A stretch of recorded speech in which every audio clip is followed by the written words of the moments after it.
देखिए बेटा, solid state जो है ये चैप्टर तो इम्पोर्टेंट चैप्टर है फिजिकल केमिस्ट्री का। और बहुत सारे क्वेश्चंस, मतलब हर साल ये मान लो कि जेई के पेपर में एक क्वेश्चन आता ही आया, श्योर है इसका। मेंस का पेपर हो चाहे एडवांस का पेपर हो, ठीक है। और क्वेश्चन भी ऐसा होता है कि आपकी रीच में होता है, मतलब ऐसा नहीं कि आपको बहुत उल जलूल टाइप का क्वेश्चन पूछा जाएगा, ऐसा नहीं। अगर आपने थ्योरी पढ़ ली है तो क्वेश्चंस बहुत आसानी से होते हैं, ठीक है। तो देखो, सॉलिड स्टेट में हम लोग को पढ़ना क्या है। तो सबसे पहले तो हम लोग को थोड़ा सा सॉलिड का क्लासिफिकेशन पता होना चाहिए, है ना। टाइप्स ऑफ सॉलिड, सॉलिड कितने टाइप के होते हैं, ये हम लोग को क्लियर होना चाहिए। तो देखो बेटा, सॉलिड को मेनली दो कैटेगरी में डिवाइड करते हैं। सबसे पहले हम लोग crystalline solid and amorphous solid. मतलब कोई भी सॉलिड है वो नेचर में अगर देखोगे तो या तो वो क्रिस्टलाइन सॉलिड को बिलोंग करता है या फिर वो एमॉर्फस सॉलिड को बिलोंग करता है। मतलब इनमें से ही किसी एक कैटेगरी को बिलोंग करता है, ठीक है। अब मेन डिफरेंस क्या है भाई, क्रिस्टलाइन सॉलिड क्या होते हैं और एमॉर्फस सॉलिड क्या होते हैं। तो देखो, सॉलिड कोई भी हो, कैसा भी सॉलिड हो, जैसे आप अपने रूम में बैठे हुए हैं तो आप अपने आसपास थोड़ा नजर डालो, तो आपको बहुत मैक्सिमम चीजें अपने सराउंडिंग में ऐसी मिलेंगी जिनकी फिजिकल स्टेट क्या है, सॉलिड है, ठीक है। जैसे आपके हाथ में पेन है, पेन भी एक तरह का क्या है, सॉलिड ही है, ठीक है। पेन जो है वो भी क्या है, एक तरह का सॉलिड है।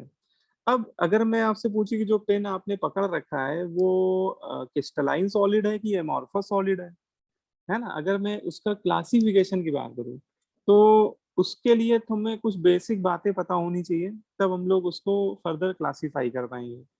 तो देखो, सॉलिड क्या होता है, कोई भी सॉलिड बहुत छोटे छोटे, है ना, पार्टिकल से मिलकर बनता है ना, बहुत छोटे छोटे नन्हे नन्हे पार्टिकल से मिलकर बनता है। और ये जो पार्टिकल जिनसे वो सॉलिड का कंस्ट्रक्शन होता है, जिससे वो सॉलिड का फॉर्मेशन होता है, उनको हम लोग बोलते हैं कंस्टिट्यूएंट पार्टिकल। उनको हम लोग क्या बोलते हैं, कंस्टिट्यूएंट पार्टिकल, ठीक है। तो कोई भी सॉलिड जिन पार्टिकल से जिसका कंस्ट्रक्शन होता है ना, उसी को हम लोग क्या बोलते हैं बेटा, कंस्टिट्यूएंट पार्टिकल। अच्छा, ये कंस्टिट्यूएंट पार्टिकल आयन हो सकते हैं।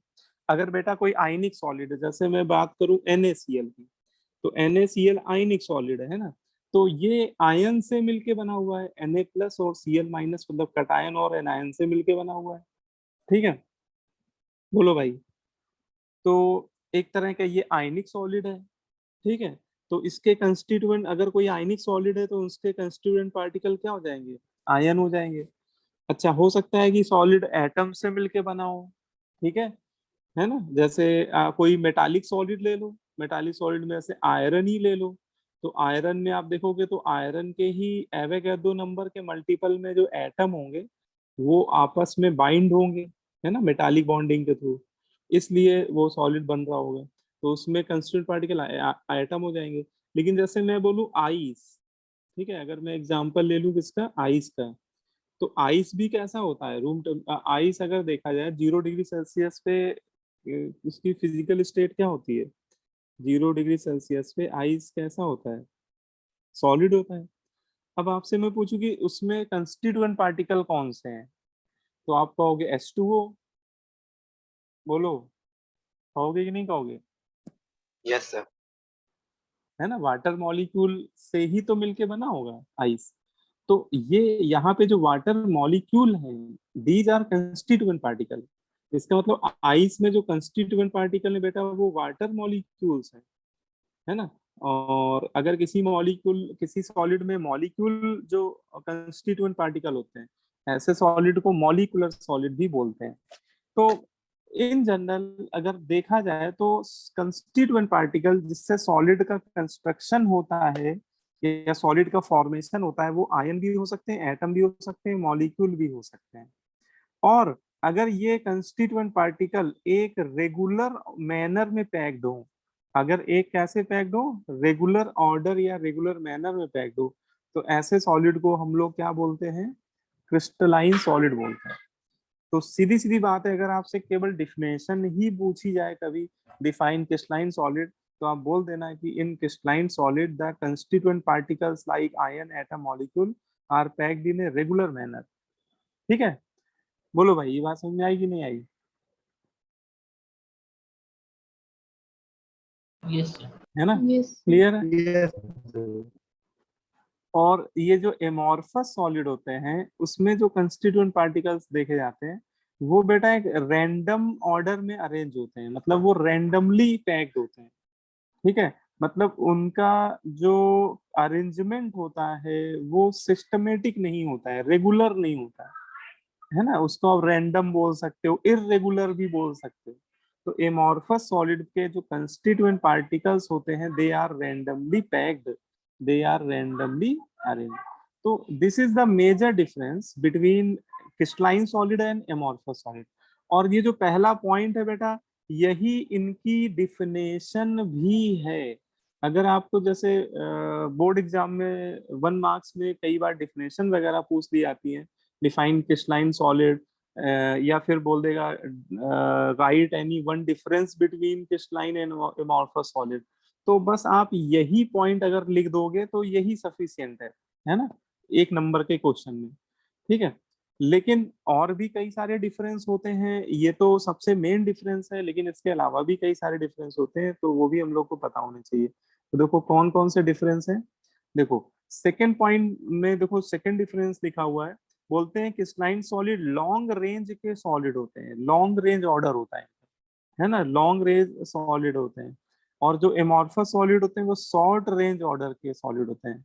इसका कोई मुझे मतलब बताएगा कि इसका मीनिंग क्या है, long range and short range?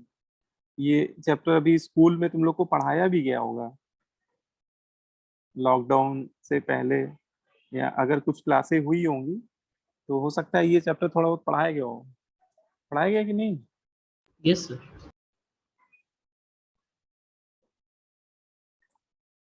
Long range order, short range order, तो देखो बेटा इसका मतलब, So there हाँ are हाँ long हाँ, pattern of so one pattern, once a unit cell is repeated for long pattern, so that is for long range. And ठीक है, बिल्कुल सही बताया आपने। इसमें देखो, इसमें यही चीज आपको बस पता होनी चाहिए, जो ये रेगुलर मैनर में हम लोग बोल रहे हैं ना पैकिंग हो रही है, बोलते हैं कि एक लॉन्ग रेंज में ये डिस्ट्रीब्यूटेड होती है। अगर सॉलिड के बल्क में देखें हम लोग तो ये जो रेगुलर अरेंजमेंट है वो लॉन्ग रेंज ऑर्डर होते हैं, मतलब एक लॉन्ग रेंज तक, है ना। ये पैटर्न आपको बार बार बार बार रिपीट होता हुआ दिखाई देगा, ठीक है ना। लेकिन जो एमॉर्फस सॉलिड है, देखो एमॉर्फस सॉलिड में ये भी बोला जाता है कि शॉर्ट रेंज में हो सकता है, शॉर्ट रेंज में एटम्स का अरेंजमेंट रेगुलर हो, लेकिन लॉन्ग रेंज में वो जो अरेंजमेंट होगा वो रैंडम हो जाएगा, वो रेगुलर नहीं रहेगा, है ना। तो शॉर्ट रेंज ऑर्डर में ये सॉलिड में जो एटम्स का या कंस्टिट्यूएंट पार्टिकल का अरेंजमेंट होता है, it may be regular but not in long range order. ठीक है, लॉन्ग रेंज ऑर्डर में ये पैटर्न रेगुलर नहीं होता है ना, इसलिए इनको शॉर्ट रेंज ऑर्डर सॉलिड बोल देते हैं। फिर तीसरा पॉइंट बड़ा इंटरेस्टिंग है, थर्ड पॉइंट कहता है कि जो क्रिस्टलाइन सॉलिड होते हैं ये एनिसोट्रोपिक नेचर के होते हैं, एनिसोट्रोपिक, है ना। और जो एमॉर्फस सॉलिड होते हैं ये किस नेचर के होते हैं? आइसोटोपिक नेचर के होते हैं। तो इसका बताओ मुझे, कोई मतलब बताओ, एनिसोट्रोपिक का क्या मतलब है? मुस्कान बताओ, एनिसोट्रोपिक। नहीं पता। नहीं पता, चलो कोई बात नहीं, और किसी को पता हो तो बता सकता है। यशस्वी सिंह बताओ।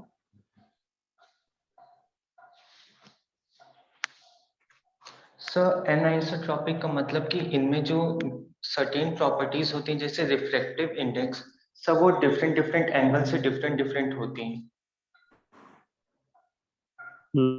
ठीक है, डिफरेंट एंगल पे, डिफरेंट डायरेक्शन पे डिफरेंट होती है, करेक्ट है ना।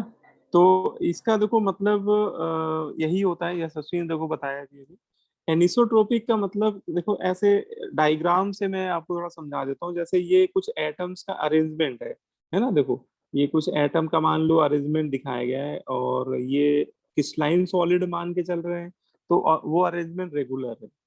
अब जैसे कुछ प्रॉपर्टीज, जैसे 4 प्रॉपर्टीज ऐसी होती हैं जिनके रिस्पेक्ट में ये एनिसोट्रोपिक नेचर एराइज होता है। ठीक है, कौन सी प्रॉपर्टी?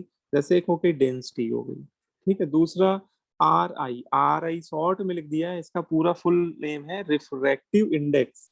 ठीक है। तीसरा है थर्मल एक्सपेंशन, और चौथा है ईसी। ईसी वैसे तो ये ब्रांच भी होती है, जब बीटेक करोगे तो इलेक्ट्रिकल एंड कम्युनिकेशन करके एक ब्रांच होती है लेकिन यहाँ ईसी का मतलब क्या है? यहाँ पे ईसी का मतलब है इलेक्ट्रिकल कंडक्टिविटी। ठीक है। तो ये 4 प्रॉपर्टीज के बेसिस पे ये एनिसोट्रोपिक नेचर डिफाइन होता है।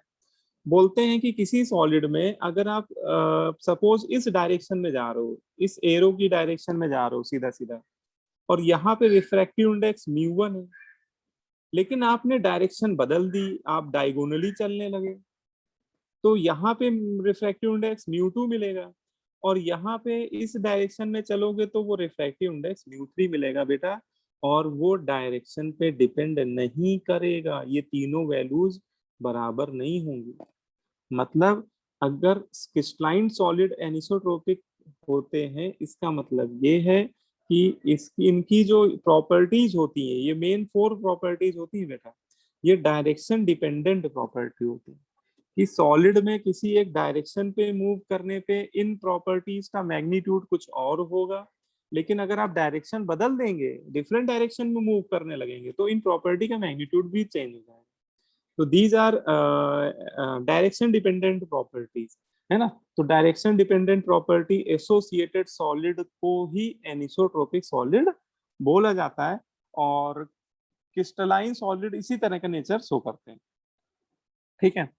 लेकिन ये जो एमॉर्फस सॉलिड होते हैं बेटा, इनमें बोलते हैं ये आइसोट्रोपिक होते हैं। इनकी जो ये direction independent physical properties show करते हैं। मतलब आप किसी भी डायरेक्शन में मूव करो, हर डायरेक्शन पे इनकी प्रॉपर्टी, ये कोई भी प्रॉपर्टी ले लो, जैसे डेंसिटी ले लो या कोई भी प्रॉपर्टी ले लो, इन सब का मैग्नीट्यूड क्या होगा?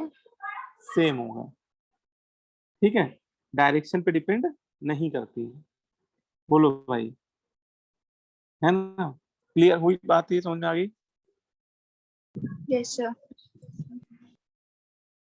हाँ, अब इसमें चौथा पॉइंट है, 4th पॉइंट, इसमें हम लोग बात करते हैं कूलिंग कर्व। ठीक है, ये कूलिंग कर्व एक ये एक्सपेरिमेंटली वैसे ऑब्जर्व किया जाता है कूलिंग कर्व। तो ये कूलिंग कर्व क्या है, पहले इसको समझते हैं। ये कूलिंग कर्व बोलते हैं कि क्रिस्टलाइन सॉलिड में कॉन्टिन्यूअस होता है। ठीक है और जब ट्रांजिशन स्टेट आती है ना, कॉन्टिन्यूअस तो वो है ही, साथ में इम्पोर्टेंट ये है कि जब बेटा ट्रांजिशन स्टेट आती है तो वहां पे टेम्परेचर कांस्टेंट रहता है क्रिस्टलाइन सॉलिड में। इसको देखो, समझो, ऐसे समझो आप कि जैसे ग्राफ में वाई एक्सिस में टेम्परेचर ले लिया गया है और एक्स एक्सिस में फिजिकल प्रॉपर्टी को लिया गया है। ठीक है, इस ग्राफ को आप उल्टा रीड करो बेटा, इसको आप ऐसे left to sorry right to left ऐसे रीड करना, तब आपको ये जल्दी समझ में आएगा, है ना। ऐसे राइट टू लेफ्ट में थोड़ा कम समझ में आएगा। देखो आप उल्टा चलो इधर से, देखो, तो जैसे जैसे आप लेफ्ट टू राइट चलोगे तो देखो इस डायरेक्शन में, जैसे वाई एक्सिस में ऊपर जाओगे तो टेम्परेचर क्या हो रहा है? बढ़ रहा है। ठीक है, तो जैसे आपने कोई सॉलिड ले लिया, इस समय आप यहाँ पे खड़े हैं ग्राफ में, मान लो। ठीक है, इस समय सॉलिड कोई जो भी सॉलिड है उसकी फिजिकल स्टेट क्या है? सॉलिड है ना। अच्छा, आप इसको मन में आइस सोचो तो बहुत अच्छे से ही बात समझ में आएगी आपको कि आप आइस लेके चल रहे हैं, और फिर आप धीरे धीरे टेम्परेचर बढ़ाते गए बढ़ाते गए बढ़ाते गए बढ़ाते गए, तो हो क्या गया? मान लो अभी आइस का टेम्परेचर -10 डिग्री है सपोज। ठीक है, तो टेम्परेचर कम बढ़ाते जाओगे, बढ़ते बढ़ते क्या होगा कि आइस 0 डिग्री तक, 0 डिग्री तक तो आइस की फिजिकल स्टेट क्या रहेगी? सॉलिड रहेगी। रहेगी कि नहीं रहेगी? Yes sir. यस। बोलो, है ना। लेकिन 0 डिग्री, जैसे ही 0 डिग्री पे पहुंच जाओगे ना आप बेटा, और वहां पे एक इक्विलिब्रियम मिलने लगेगा। अच्छा, प्रेशर 1 atm मान के चल रहे हैं हम लोग, तो 0 डिग्री और 1 atm पे एक इक्विलिब्रियम मिलेगा। सॉलिड और लिक्विड ये दोनों फेस बेटा इक्विलिब्रियम में आ जाएंगी, क्योंकि बेटा ये सभी को पता है कि 0 डिग्री सेल्सियस आइस का क्या होता है, एक तरह से मेल्टिंग पॉइंट होता है ना। अगर आइस के रिस्पेक्ट में बोलोगे तो मेल्टिंग हो जाएगा, और वाटर के रिस्पेक्ट में बोलोगे तो वो फ्रीजिंग पॉइंट हो जाएगा, ठीक है ना। तो आइस का मेल्टिंग पॉइंट होता है 0 डिग्री सेल्सियस, या आप बोलो वाटर का फ्रीजिंग पॉइंट 0 होता है, तो वो दोनों का मतलब एक ही है। तो 0 डिग्री सेल्सियस पे बेटा दोनों फेस एक साथ एग्जिस्ट करने लगेगी, और इसमें बोलते हैं कि जितनी देर इन दोनों के बीच में इक्विलिब्रियम रहेगा, है ना, जितनी देर इन दोनों के बीच में इक्विलिब्रियम रहेगा उतनी देर टेम्परेचर कितने पे ही फिक्स रहेगा, 0 पे, 0 है ना। तो इस स्टेट को बोलते हैं ट्रांजिशन स्टेट, क्योंकि यहाँ दो फेस एक साथ एग्जिस्ट कर रही है। लेकिन जैसे ही पूरी की पूरी आइस धीरे धीरे धीरे वाटर में तब्दील होती जा रही, मतलब आइस के मोल कम होते जा रहे हैं, इस डायरेक्शन में जैसे आप बढ़ रहे हो ना, तो आइस के मोल कम हो रहे हैं, पानी के मोल बढ़ रहे हैं। लेकिन जैसे ही आप यहाँ पे आए तो आप 100% वाटर मिल जाएगा आपको, मतलब उस समय ये लास्ट पॉइंट होगा इक्विलिब्रियम का। और फिर आप देखोगे कि टेम्परेचर बढ़ना शुरू हो जाएगा, आइस यहाँ पे आपको 0 डिग्री सेल्सियस का पानी मिल जाएगा, और फिर टेम्परेचर बढ़ाओगे तो आपको वाटर ही मिलेगी, केवल एक फेस मिलेगी। तो इस तरह ये कूलिंग कर्व बोलते हैं कि इस तरह से कूलिंग कर्व है। कूलिंग कर्व इसलिए बोलते हैं क्योंकि अगर हम लोग इसको ऐसे रीड करेंगे तो बेटा टेम्परेचर घटेगा, इस डायरेक्शन में टेम्परेचर घट रहा है, इसलिए इसको कूलिंग कर्व बोलते हैं। लेकिन ऐसे समझने में थोड़ी सी आसानी होती है, इसलिए हम लोग उसको उल्टा समझ रहे हैं। तो क्रिस्टलाइन सॉलिड अगर कोई भी होगा तो उसमें जितनी देर सेम फेस में रहेंगे उतनी देर बेटा टेम्परेचर चेंज होगा, ठीक है। लेकिन जैसे ही ट्रांजिशन स्टेट आएगी तो टेम्परेचर कांस्टेंट हो जाएगा। लेकिन एमॉर्फस सॉलिड में ऐसा नहीं होता है। एमॉर्फस सॉलिड में देखा जाता है कि जैसे आप टेम्परेचर कोई एमॉर्फस सॉलिड लिए, एमॉर्फस सॉलिड में जैसे आप प्लास्टिक कोई भी लो, प्लास्टिक जो होता है वो एमॉर्फस सॉलिड होता है। जैसे आपके हाथों में पेन है, पेन ज्यादातर पॉलीमर ही होता है, प्लास्टिक ही होता है कोई ना कोई। तो पॉलीमर कोई भी हो तो बेटा वो एमॉर्फस सॉलिड होता है ना। प्लास्टिक हो गया, ग्लास हो गया, ग्लास जो होता है वो भी कैसा सॉलिड होता है, वो भी एमॉर्फस सॉलिड होता है। तो जैसे जैसे आप मान लो टेम्परेचर बढ़ाते जा रहे हो, बढ़ाते जा रहे हो, तो एक समय क्या आएगा, इक्विलिब्रियम आएगा। लेकिन इक्विलिब्रियम आने के बाद दो फेस इक्विलिब्रियम में भी आ जाएंगे, लेकिन जितनी देर इक्विलिब्रियम रहेगा उस समय टेम्परेचर भी वेरी करेगा। मतलब देखो यहाँ पे जब इक्विलिब्रियम आया, जब बनना स्टार्ट हुआ उस समय टेम्परेचर क्या था, T1, और जब इक्विलिब्रियम कंप्लीट हो रहा है उस समय का टेम्परेचर T2 है, और T1 T2 बराबर नहीं है ना। देखो ग्राफ में समझ में आ रहा है। तो यहाँ पे ट्रांजिशन स्टेट के दौरान देखा जाए तो टेम्परेचर भी बढ़ रहा है, ठीक है। बोलो भाई। और इस ग्राफ को देख के बोला जा सकता है कि जैसे ये वाला ग्राफ देखो क्रिस्टलाइन सॉलिड का, इसमें जिस समय दोनों फेस इक्विलिब्रियम पे थी उस समय के टेम्परेचर को अगर हम लोग मेल्टिंग पॉइंट बोल दें सॉलिड के रिस्पेक्ट में, तो उसका मेल्टिंग पॉइंट बेटा एक फिक्स वैल्यू है ना। जैसे आइस का मेल्टिंग पॉइंट फिक्स है कि 0 है ना। अब वो आप आइस के रिस्पेक्ट में बोलो तो भी 0 है, और अगर आप पानी के रिस्पेक्ट में बोलो तो वो भी टेम्परेचर 0 ही है। बोलो भाई। तो अगर देखा जाए तो क्रिस्टलाइन सॉलिड का जो मेल्टिंग पॉइंट होता है वो एक शार्प मेल्टिंग पॉइंट होता है। शार्प मेल्टिंग पॉइंट मतलब एक फिक्स्ड वैल्यू होती है। मेल्टिंग पॉइंट की एक क्या होती है, फिक्स्ड वैल्यू होती है, पर्टिकुलर वैल्यू होती है। एक पर्टिकुलर टेम्परेचर आते ही वो सॉलिड क्या हो जाएगा, मेल्ट हो जाएगा, ठीक है। लेकिन एमॉर्फस सॉलिड में ऐसा देखो नहीं हो रहा है। They melt over a range of temperature, बोलते हैं बेटा कि एक टेम्परेचर रेंज पे मेल्ट होते हैं। जैसे मान लो T1 टेम्परेचर पे मेल्ट होना स्टार्ट हुए, और मेल्ट होते होते होते होते होते कंप्लीटली मेल्ट कितने पे हो रहे हैं, T2 पे। तो अगर मैं बोलूं कि इसका मेल्टिंग पॉइंट T1 है तो क्या ये स्टेटमेंट सही होगा। इस ग्राफ के अकॉर्डिंग क्या हम लोग इसका मेल्टिंग पॉइंट डिफाइन कर सकते हैं, क्या उसको हम लोग एग्जैक्ट T1 या एग्जैक्ट T2 बोल सकते हैं। No no sir. सर। है ना।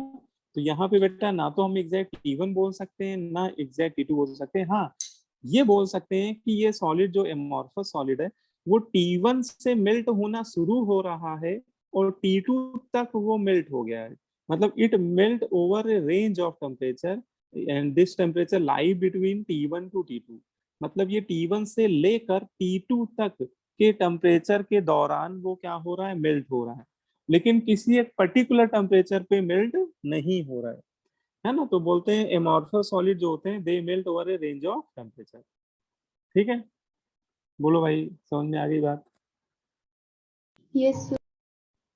है ना। अच्छा, एक छोटा सा पॉइंट है, चाहो तो इसको भी मैं ऐड कर देता हूँ। बोल देना जो ये क्रिस्टलाइन सॉलिड होते हैं, crystalline solid they are true solid. ये कैसे सॉलिड होते हैं, ट्रू सॉलिड होते हैं। ट्रू सॉलिड कहने का सेंस क्या है, यहाँ पे बोलते हैं कि ट्रू सॉलिड सॉलिड की जो सारी बेसिक कंडीशंस हैं उन सभी को फुलफिल करते हैं।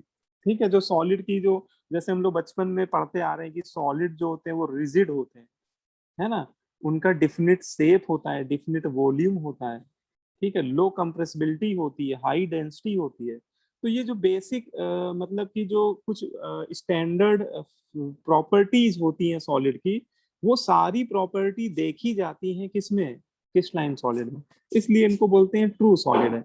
लेकिन जो बेटा ये एमॉर्फस सॉलिड होते हैं they are called pseudo solid. इनके लिए लिख लेना क्या है होते हैं, दे आर सूडो सॉलिड। ये ट्रू सॉलिड की कैटेगरी में नहीं आते हैं। सूडो सॉलिड मतलब हो सकता है कि ये कुछ देखने में सॉलिड की तरह ही लगे, लेकिन बेटा ये सॉलिड की सारी जो स्टैंडर्ड प्रॉपर्टीज हैं उनको फुलफिल नहीं करते हैं, है ना। तो इनको क्या बोलते हैं हम लोग, सूडो सॉलिड। सूडो सॉलिड या सुपर कूल्ड लिक्विड भी बोलते हैं, सुपर कूल्ड, है ना, सुपर कूल्ड सॉलिड, सॉरी हाँ सुपर कूल्ड सॉलिड बोल दो, है ना, क्लियर। अब देखो एग्जाम्पल यहाँ पे मैंने देखो लिखे हुए हैं। अब देखो जो ये क्रिस्टलाइन सॉलिड है ना, हम लोगों को जो इस चैप्टर में पढ़ना है डिटेल बेटा, वो क्रिस्टलाइन सॉलिड के बारे में ही पढ़ना है, ठीक है। अच्छा, क्रिस्टलाइन सॉलिड भी 4 टाइप के होते हैं। कोई पूछे क्रिस्टलाइन सॉलिड कितने टाइप के होते हैं, तो आपके क्या बोलोगे, 4 टाइप। कौन से, ऐसे याद कर लो, IMCM, ऐसे याद कर लो, IMCM, है ना, IMCM।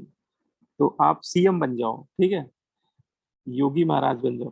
तो देखो, I फॉर आयनिक, ठीक है, M for molecular, M for molecular, C for covalent and M for metallic. ये 4 टाइप होते हैं। मतलब क्रिस्टलाइन सॉलिड को फर्दर 4 कैटेगरी में डिवाइड कर दिया था। ये जो टाइप बता रहा हूँ मैं किसके बता रहा हूँ, क्रिस्टलाइन सॉलिड के बता रहा हूँ, एमॉर्फस सॉलिड के टाइप नहीं होते, ठीक है। तो कोई पूछे बेटा क्रिस्टलाइन सॉलिड कितने टाइप के होते हैं, तो क्या बोलोगे, IMCM, क्या बोल देना, IMCM, ऐसे याद कर लो आप लोग। I for ionic, M for क्या हो जाएगा, मॉलिकुलर, C फॉर कोवलेंट, अच्छा इस M फॉर बेटा मेटालिक हो जाएगा, क्योंकि मॉलिकुलर आप पहले ही बोल दिए, ठीक है ना। अब देखो सबके मैंने एग्जाम्पल लिखे हुए, आयनिक सॉलिड। देखो आयनिक सॉलिड जो होते हैं उनके कंस्टिट्यूएंट पार्टिकल क्या होते हैं, आयंस होते हैं, कैटायन एंड आयन। और ये जनरली आप देखोगे कि एल्कली और अल्कलाइन अर्थ मेटल या कुछ डी ब्लॉक एलिमेंट के सॉल्ट होते हैं, ठीक है, रेयर केसेस में। तो NaCl, KCl, zinc sulphide, CaCl2, MgO, है ना, ये सभी किस कैसे सॉलिड है, आयनिक सॉलिड। और इनको पहचानने का क्या तरीका है, कैसे पहचानेंगे कोई सॉलिड आयनिक सॉलिड है,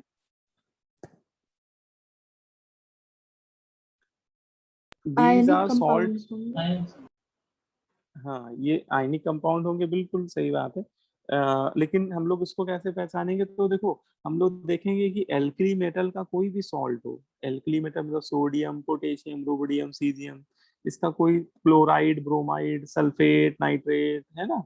और एल्कलाइन अर्थ मेटल का कोई भी सॉल्ट हो, कैल्शियम का, मैग्नीशियम, स्ट्रोंशियम, बेरियम, ठीक है, इनके ऑक्साइड, इनके हाइड्रोक्साइड, है ना, और कुछ डी ब्लॉक एलिमेंट के सॉल्ट भी आयनिक नेचर के होते हैं, जैसे जिंक का काफी फेमस है इसलिए मैंने लिखा हुआ है, ठीक है, आयरन का भी होता है वैसे।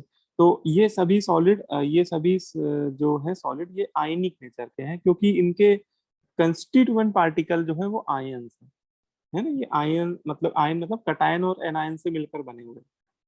अब जैसे मॉलिक्यूलर सॉलिड, तो मॉलिक्यूलर सॉलिड के जो कंस्टिट्यूएंट पार्टिकल होते हैं वो मॉलिक्यूल होते हैं। They are made up of molecule, ये मॉलिक्यूल से मिलकर बनते हैं। जैसे आयोडीन हो गया, ICl हो गया, SO3, आइस, है ना। अब जैसे I2 सॉलिड है, तो I2 सॉलिड आयोडीन मॉलिक्यूल से ही तो मिलके बना होगा। उसमें कई सारे एवोगैड्रो के मल्टीपल में आयोडीन मॉलिक्यूल जब आपस में बाइंड हो जाएंगे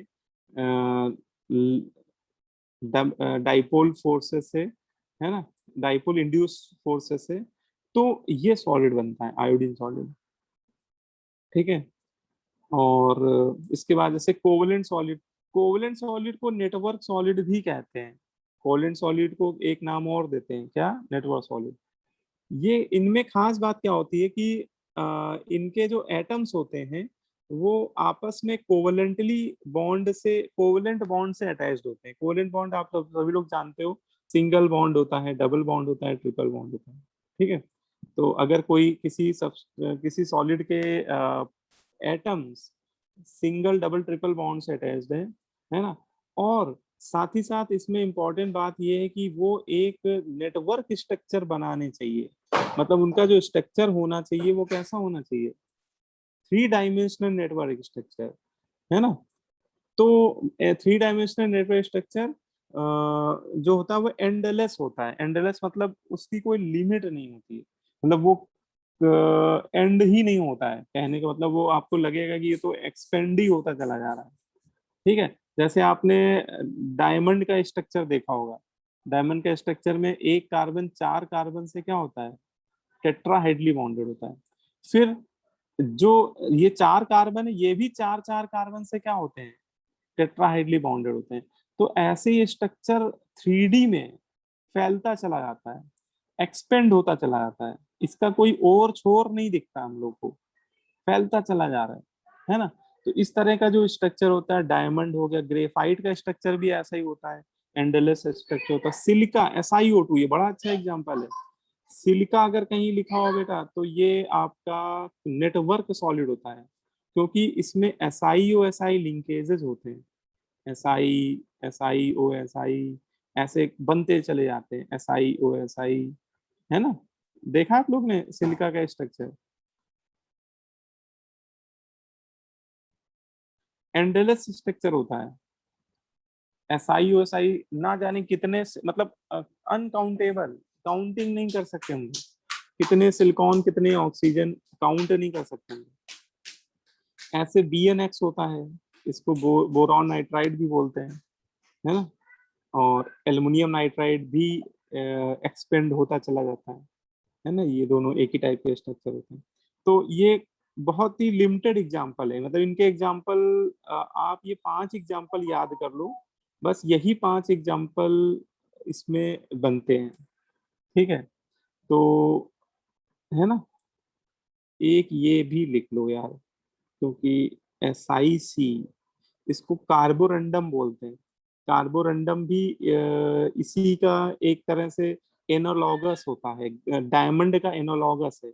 डायमंड में सारे कार्बन होते हैं, इसमें क्या करो कि कार्बन की चारों वैलेंसी सिलिकॉन से अटैच कर दो, और सिलिकॉन की फिर चारों वैलेंसी, सिलिकॉन भी कार्बन फैमिली का है ना, तो सिलिकॉन की चारों वैलेंसी फिर कार्बन से अटैच कर दो। ऐसे एक्सटेंड होता चला जाएगा वो स्ट्रक्चर, है ना। इसको कार्बोरंडम बोलते हैं। तो ये 1 2 3 4 5 6, हाँ ये 6 एग्जाम्पल ऐसे हैं जो कैसे सॉलिड होते हैं, कोवलेंट नेटवर्क सॉलिड। ठीक है, बोलो भाई, याद रहेगा Yes, कि नहीं। sir. Yes, sir.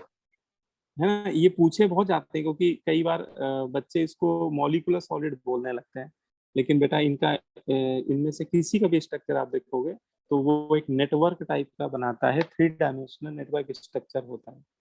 Metallic solid, देखो इस मेटालिक सॉलिड बहुत आसान, इससे आसान क्या हो सकता है। जितने मेटल आप जानते हो पीरियोडिक टेबल में, जितने metal, all metal in periodic table are belongs to metallic solid, सारे। है ना, मेटल होना चाहिए बस वो, है ना। अच्छा, लेकिन एक मेटल ऐसा होता है जो रूम टेम्परेचर में लिक्विड स्टेट में होता है, उसको छोड़ना पड़ेगा। तो मरकरी। कौन है बताओ? मरकरी।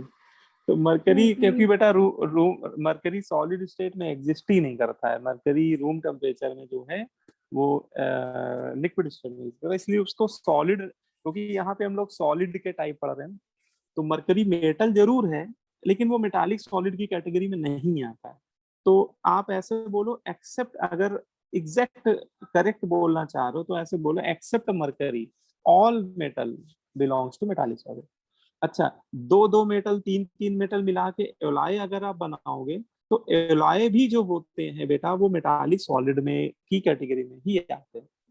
जैसे कहीं आपको लिखा मिल जाए ब्रास, ब्रास, तो ब्रास एक एलॉय होता है, उसमें कॉपर भी होता है और जिंक भी होता है। मेन दो मेटल होते हैं, कॉपर 65% और जिंक कम होता है 35%।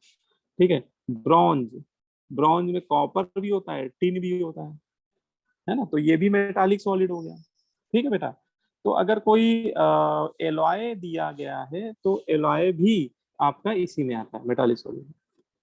ठीक है, बोलो भाई।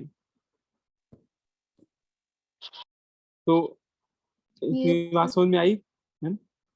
तो कई Yes, बार sir. आपको मतलब छोटे मोटे क्वेश्चन इसमें बन सकते हैं कि आपको चार टॉप टाइप, चार ऑप्शन में अलग अलग टाइप के सॉलिड लिख लिख के दे दिया जाए, वो पूछा जाए कि कौन सा सॉलिड किस टाइप का है, या बोला जाए कि इनमें बताओ मेटालिक सॉलिड कौन सा है, इनमें मॉलिक्यूलर सॉलिड कौन सा है ना। तो ये थोड़ा आपको पता होना चाहिए। अब देखो चैप्टर की जो शुरुआत होती है वो मेन यहाँ से होती है। अभी तक जो पढ़ रहे थे हम लोग बहुत बेसिक बातें कर रहे थे, लेकिन वो भी पता होना जरूरी है ना। अब देखो यहाँ पे हम लोग अब बात करने जा रहे हैं, जो ये हम लोग चार टाइप के सॉलिड अभी पढ़े हैं हम लोगों ने, आयनिक, मॉलिक्यूलर, कोवैलेंट नेटवर्क सॉलिड और मेटालिक सॉलिड। इन सभी सॉलिड ये हैं तो बेटा सभी क्रिस्टलाइन सॉलिड। और क्रिस्टलाइन सॉलिड में अभी हम लोगों ने बात किया कि एटम का क्या होता है, एक रेगुलर अरेंजमेंट होता है, एक रेगुलर पैटर्न होता है, और उस पैटर्न में एटम्स क्या होते हैं, अरेंज होते हैं कि नहीं होते हैं? बोलो भाई। Yes, sir. है ना। अब देखो कोई भी ज्योमेट्री जिसमें एक रेगुलर अरेंजमेंट होगा, तो उसमें एक सबसे छोटी यूनिट ऐसी होगी जो बार बार रिपीट कर रही होगी। ठीक है, एक सबसे सिंपलेस्ट, एक सबसे छोटी यूनिट ऐसी होगी जो बार बार रिपीट कर रही होगी, और उस छोटी सी स्ट्रक्चर को, वो सबसे सिंपलेस्ट और स्मॉलेस्ट स्ट्रक्चर को ही हम लोग उस सॉलिड का क्या बोल देते हैं, यूनिट सेल बोल देते हैं। ठीक है। तो यूनिट सेल क्या है, इस पे हम लोग बात करने आ रहे हैं। यूनिट सेल क्या होता है, the simplest and smallest structure of a solid which is repeated again and again throughout the three-dimensional lattice called unit cell। तो किसी भी थ्री डायमेंशनल लैटिस की बात कर रहे हैं हम लोग, है ना। सॉलिड के थ्री डायमेंशनल स्ट्रक्चर में एक ऐसा स्ट्रक्चर देखा जाता है जो बार बार रिपीट कर रहा होता है, और जिसके रिपीटिशन से वो सॉलिड का कंस्ट्रक्शन होता है, उसी को हम लोग नाम क्या दे देते हैं, यूनिट सेल। अब देखो इसको मैं सबसे सिंपल एग्जांपल से समझाना चाहता हूँ कि जैसे यूनिट सेल वैसे तो दोनों तरह के होते हैं, टू डायमेंशनल भी होते हैं, थ्री डायमेंशनल भी होते हैं। अगर आप टू डायमेंशनल कोई ज्योमेट्री देखेंगे तो उसमें टू डायमेंशनल टाइप का यूनिट सेल दिखाई देगा। अगर आप थ्री डायमेंशनल ज्योमेट्री देखेंगे तो उसमें थ्री डायमेंशनल टाइप का यूनिट सेल दिखाई देगा, है ना। अब जैसे देखो, अगर आप सभी लोग चेस खेलते होगे और खेला भी होगा आप लोगों ने, है ना। तो चेस बोर्ड आप लोगों ने सभी ने देखा होगा, चेस बोर्ड, है ना, जिसके ऊपर गोटियां रख के हम लोग खेलते हैं चेस, है ना। उसमें 8x8 का होता है, मतलब 8x8 होते हैं। लेकिन अभी मैंने जो बनाया है उसमें 8 नहीं है, आप बस समझ लो कि वो सिमिलर टू चेस बोर्ड है। तो जैसे मान लो एक ये अरेंजमेंट मैंने शो कर दिया, इसमें ऐसी कौन सी ज्योमेट्री आपको दिख रही है, इसमें ऐसी सबसे छोटी ज्योमेट्री ऐसी कौन सी जो बार बार रिपीट कर रही है?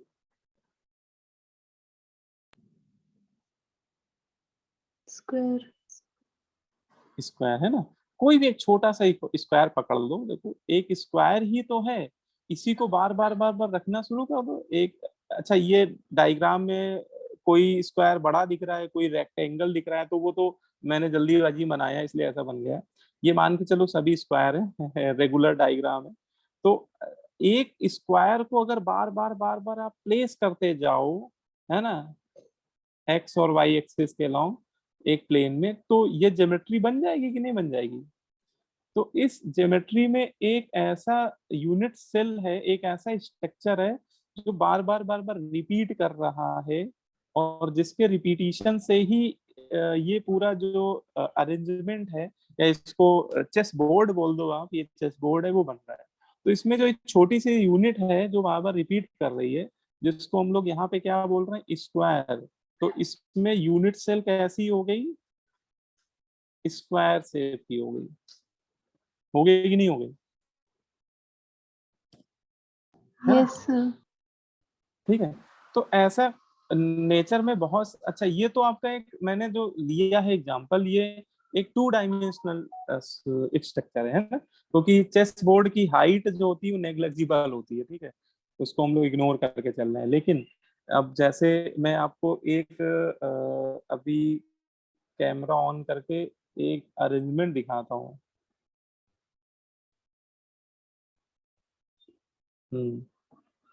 दिख रहा है आपको? ये आपको कुछ दिख रहा है ये? Yes, sir. क्या दिख रहा है? Sir, एक network है. हाँ, एक क्यूबिक नेटवर्क दिख रहा है।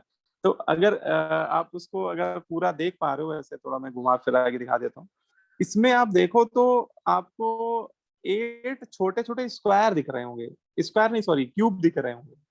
एक जैसे ये क्यूब है, दूसरा ये देखो, तीसरा ये देखो, चौथा ये देखो, ऐसे 4 नीचे हैं, है ना?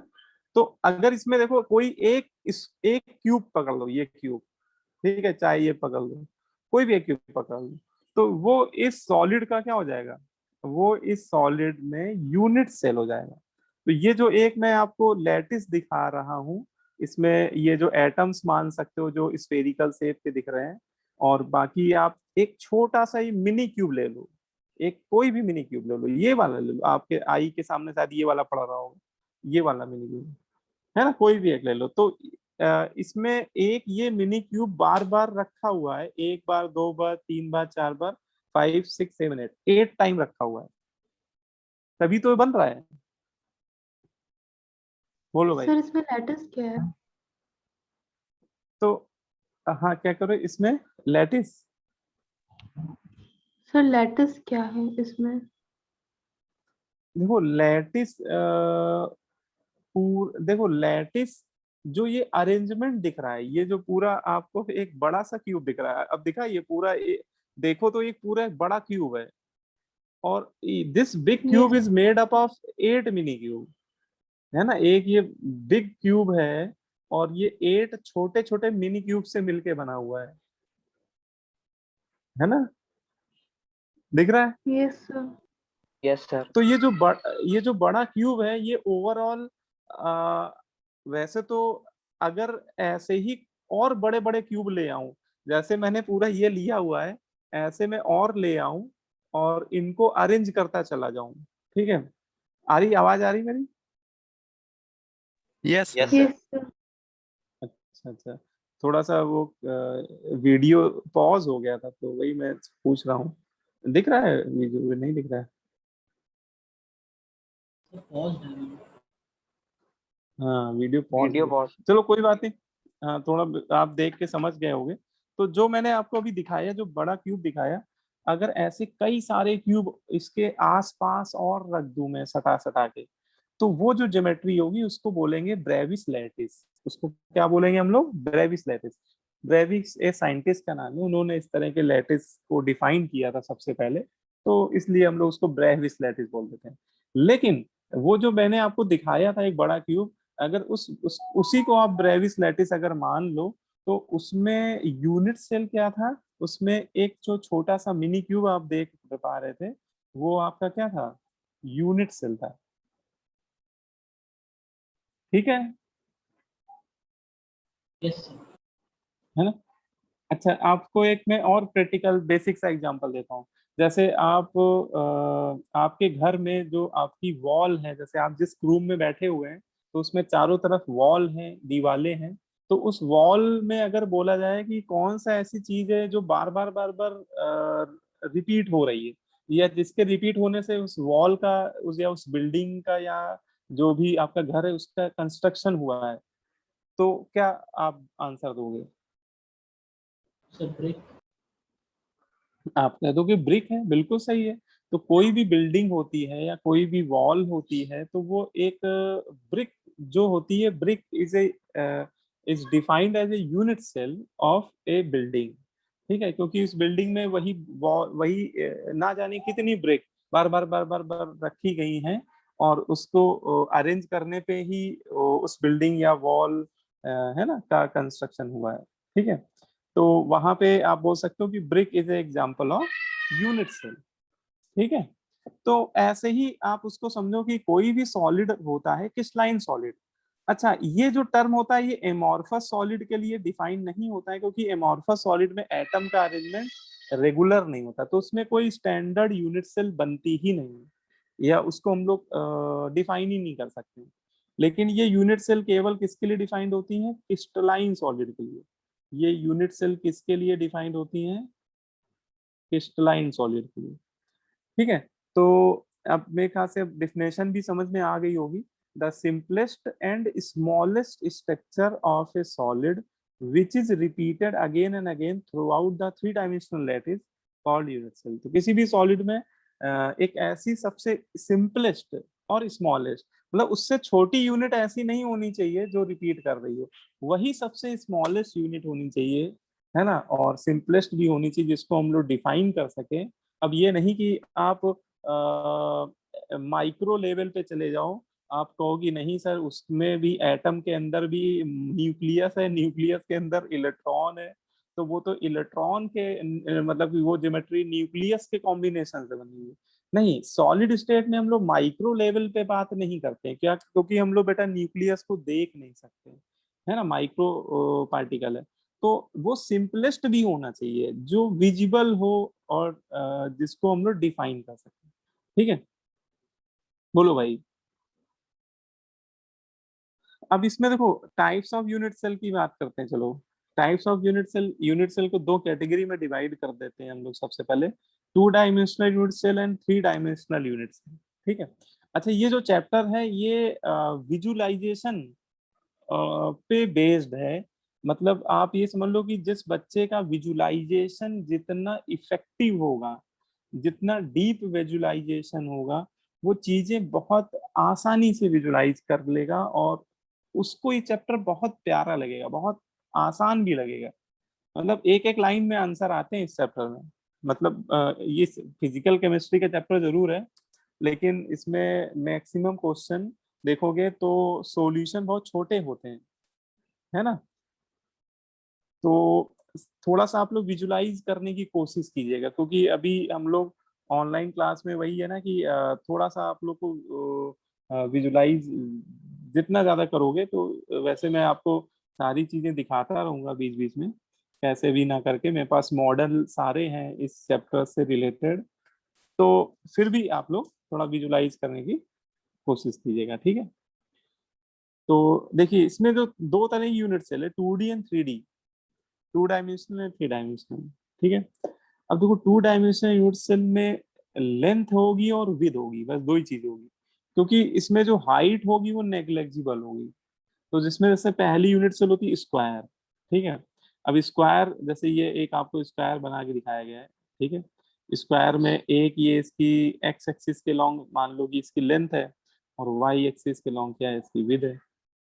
ठीक है, तो इसकी लेंथ मतलब इसकी यूनिट सेल की लेंथ को ए से रिप्रेजेंट कर दिया गया है, और विड्थ को बी से रिप्रेजेंट कर दिया। अच्छा, स्क्वायर में तो आप जानते ही हो बेटा, ये सब बचपन से पढ़ते आ रहे हो, स्क्वायर में दोनों साइड क्या होनी चाहिए, चारों साइड क्या होनी चाहिए, बराबर होनी चाहिए। तो लेंथ और विड्थ क्या होनी चाहिए, बराबर। तो ए इज इक्वल टू बी हो जाएगा। और इन दोनों जो ये एक्सियल लेंथ है, इनके बीच का एंगल गामा जिसको बोल रहा हूं मैं। अच्छा, एनसीईआरटी ने क्या किया, एक्स एक्सिस और वाई एक्सिस के अलोंग जो एंगल बनता है उसको गामा से रिप्रेजेंट किया है। तो हम लोग भी वही कन्वेंशन फॉलो करेंगे सॉलिड स्टेट में, ठीक है।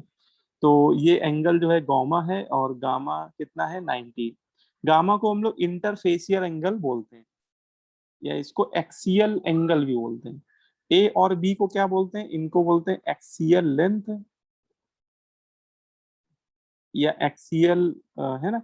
और गामा को क्या बोलते हैं, एक्सियल एंगल। और इनको मिला के क्या बोलते हैं, इनको एक्सियल पैरामीटर बोलते हैं। तो ये थोड़ी सी बेसिक टर्मिनोलॉजी पता होनी चाहिए। तो किसी भी यूनिट सेल में आपको एक्सियल लेंथ और एक्सियल एंगल इनकी वैल्यूज पता होनी चाहिए, उनके रिलेशन पता होने चाहिए। तो स्क्वायर तो बेटा बहुत सिंपल है, हम लोग बचपन से पढ़ते आ रहे हैं। इसके बाद अगर हम लोग रेक्टेंगुलर यूनिट सेल की बात करें, तो जो रेक्टेंगुलर यूनिट सेल होती है उसमें लेंथ और विड्थ आपस में इक्वल नहीं होती है, A is not equal to B. हाँ, लेकिन जो बेटा ये जो एक्सियल एंगल होता है वो एग्जैक्ट कितना होता है, 90 होता है। ठीक है, बोलो भाई, इसमें कोई दिक्कत नहीं होनी चाहिए, बहुत सिंपल सी ज्योमेट्री पढ़ रहे हैं हम लोग। फिर रोम्बस यूनिट सेल, 2D में तीसरी टाइप की होती है रोम्बस। रोम्बस में बेटा ये जो एक्सियल लेंथ होती है तो बेटा इक्वल होती है रोम्बस में। लेकिन ये जो इंटरफेशियल एंगल है या जो एक्सियल एंगल है गामा जिसको बोल रहे हैं, ये बोलते हैं ना तो बेटा 60 होना चाहिए, ये समझना मेरी बात। ना तो ये वन, या तो ना तो ये 90 होना चाहिए, और ना ही ये क्या होना चाहिए, 120 होना चाहिए। मतलब इन तीन एंगल को छोड़ के कुछ भी होगा तो ऐसी यूनिट सेल को हम लोग क्या बोल दिया करेंगे 2D में, रोम्बस यूनिट सेल। बोलो भाई, ये बात चमक रही है कि नहीं चमक रही है। Yes sir. अच्छा देखो, इन तीन एंगल को ही क्यों मना किया जा रहा है, क्योंकि देखो अगर ए बी बराबर हो गामा 90 है तो वो कौन सा हो जाएगा यूनिट सेल, स्क्वायर। हाँ वो स्क्वायर हो जाएगा।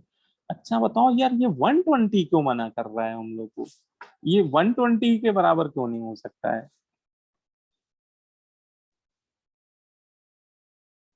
तो अभी हम लोग आगे पढ़ेंगे, 120 में एक अलग यूनिट सेल बनती है उसको बोलते हैं हेक्सागोनल। अगर आपने एओबी के मतलब ये देखो अभी ये वाला, हाँ ये अगला ही है, इसी में आप समझ लो। Hexagonal unit cell, hexagonal unit cell क्या होता है, इसमें लेंथ और विड्थ तो बेटा सेम होती है, लेकिन ये जो इंटरफेशियल एंगल आप देख रहे हैं ये एग्जैक्टली कितना होता है, 120 होता है।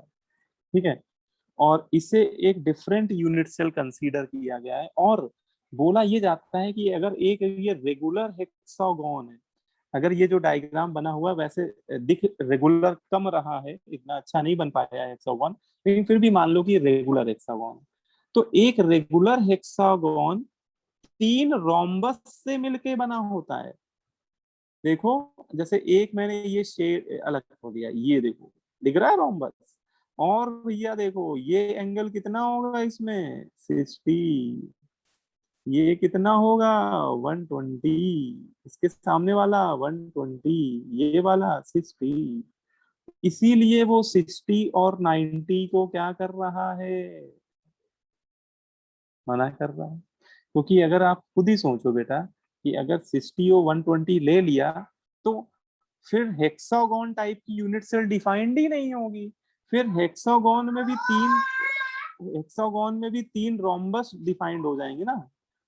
बोलो भाई, तो हेक्सागोनल यूनिट सेल को अलग डिफाइन करने के लिए, है ना, रेगुलर हेक्सागोनल को अलग डिफाइन करने के लिए, इसलिए यहाँ पे 60 और 120 को एवॉइड किया जा रहा है। नहीं तो बेटा वो हेक्सागोन रेगुलर हेक्सागोन का ही पार्ट हो जाएगा। वो रोम्बस जो होगा वो रेगुलर रोम्बस होगा, और रेगुलर रोम्बस हेक्सागोन का पार्ट हो जाएगा। बोलो भाई, समझ में आई।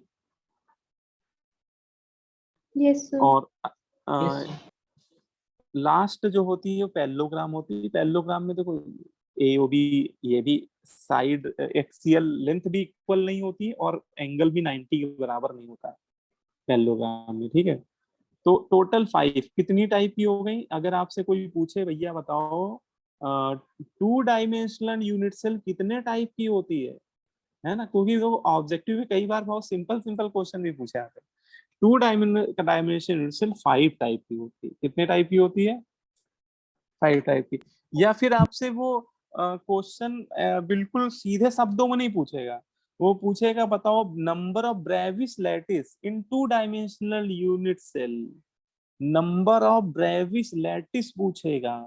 तो बेटा जितने टाइप की यूनिट सेल होती हैं उतने ही टाइप के ब्रेविस लैटिस बन जाते हैं बेटा, है ना।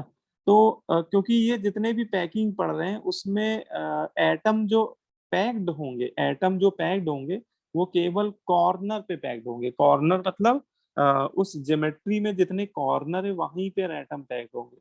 2 डायमेंशनल में हमेशा प्रिमिटिव यूनिट सेल बनती है। प्रिमिटिव मतलब समझ रहे हो? किसी भी यूनिट सेल के अगर केवल कॉर्नर पे एटम पैक्ड होता है तो उसको प्रिमिटिव बोलते हैं, ठीक है। तो इसमें एटम बस एक ही तरह से पैक हो सकते हैं कि कहाँ पे बैठ जाए एटम, कॉर्नर पे।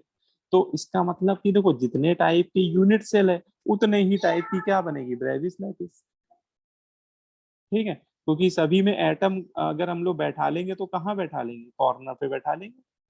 जैसे रोम्बस वाले में बैठा लेंगे तो एटम कॉर्नर पे बैठा लेंगे, हेक्सागोन में बैठा लेंगे तो एटम कहाँ बैठा लेंगे, कॉर्नर पे बैठा लेंगे, ठीक है। और पैरेललोग्राम में बैठा लेंगे तो एटम कहाँ बैठा लेंगे, कॉर्नर पे बैठा लेंगे।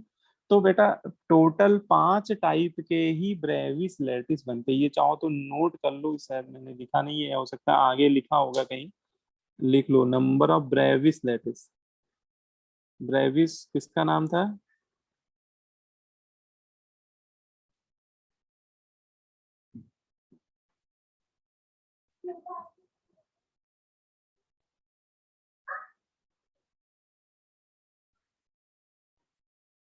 है ना।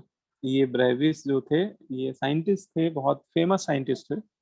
उन्होंने ये हम लोग को बताया कि 2 डायमेंशनल टाइप में केवल 5 टाइप के यूनिट सेल बनते हैं। लेकिन अब हम लोग आते हैं 3 डायमेंशनल यूनिट सेल, क्योंकि देखो बेटा इतना तो आप लोग को क्लियर है सारी बातें, या होनी भी चाहिए, कि जो सॉलिड होता है, जो रियल सॉलिड होते हैं, मतलब अपनी बात समझना, जो रियल सॉलिड होते हैं, एक्चुअल सॉलिड होते हैं, वो 3 डायमेंशनल शेप के होते हैं।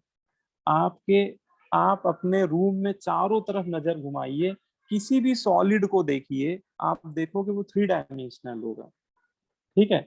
हाँ अब वो बात अलग है कि आप थिकनेस को इग्नोर कर दो। जैसे आप मोबाइल उठाइए अपना, तो मोबाइल एक सॉलिड ही तो है, देखा जाए तो ओवरऑल उसकी फिजिकल स्टेट तो सॉलिड है। तो उसमें लेंथ भी, विड्थ भी, हाइट भी, लेकिन लेंथ विड्थ के रिस्पेक्ट में हाइट उसकी बहुत कम है। तो हो सकता है कि आप उसको कह दो कि नेग्लेक्जिबल है ना। अब जैसे आपका कंप्यूटर का मॉनिटर है, अगर सॉरी अगर आप लैपटॉप में पढ़ रहे होगे तो लैपटॉप का मॉनिटर फ्लैट होता है, तो उसकी थिकनेस जो होती है वो नेग्लेक्जिबल मान सकते हो कि नहीं। तो वो 2 डायमेंशनल में कंसीडर हो जाएगा। लेकिन अगर आप थिकनेस को नेग्लेजिबल नहीं मानोगे तो all solid, every solid belongs to 3 dimensional geometry. बोलो भाई, अगर आप थिकनेस को नेग्लिजिबल नहीं करते हैं, है ना। जैसे आपके आसपास कोई बुक जरूर होगी, कोई बुक, किताब है तुम्हारे आसपास कोई?